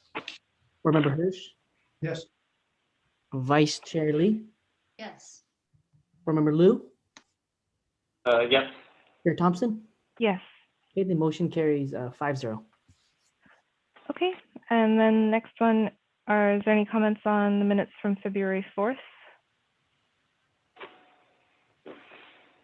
I'll move that we approve the minutes February 4th. Second. Vote, please. Board Member Bolte, Yes. Board Member Hirsch, Yes. Vice Chair Lee, Yes. Board Member Liu, Yes. Chair Thompson. Yes. The motion carries 5-0. Thank you. For the next item, the NVCAP update, they're very quick updates on the NVCAP. It's kind of a longer one. Maybe we should, if you're in a hurry, then why don't we, I'll save it for next time. That would be great. If that's okay with the rest of the board, we'll push that on to our April 1st meeting. Okay, well, thank you, everybody. This meeting is adjourned. Thanks. Thank you. Thank you, Osmond. Good job. Thanks, guys.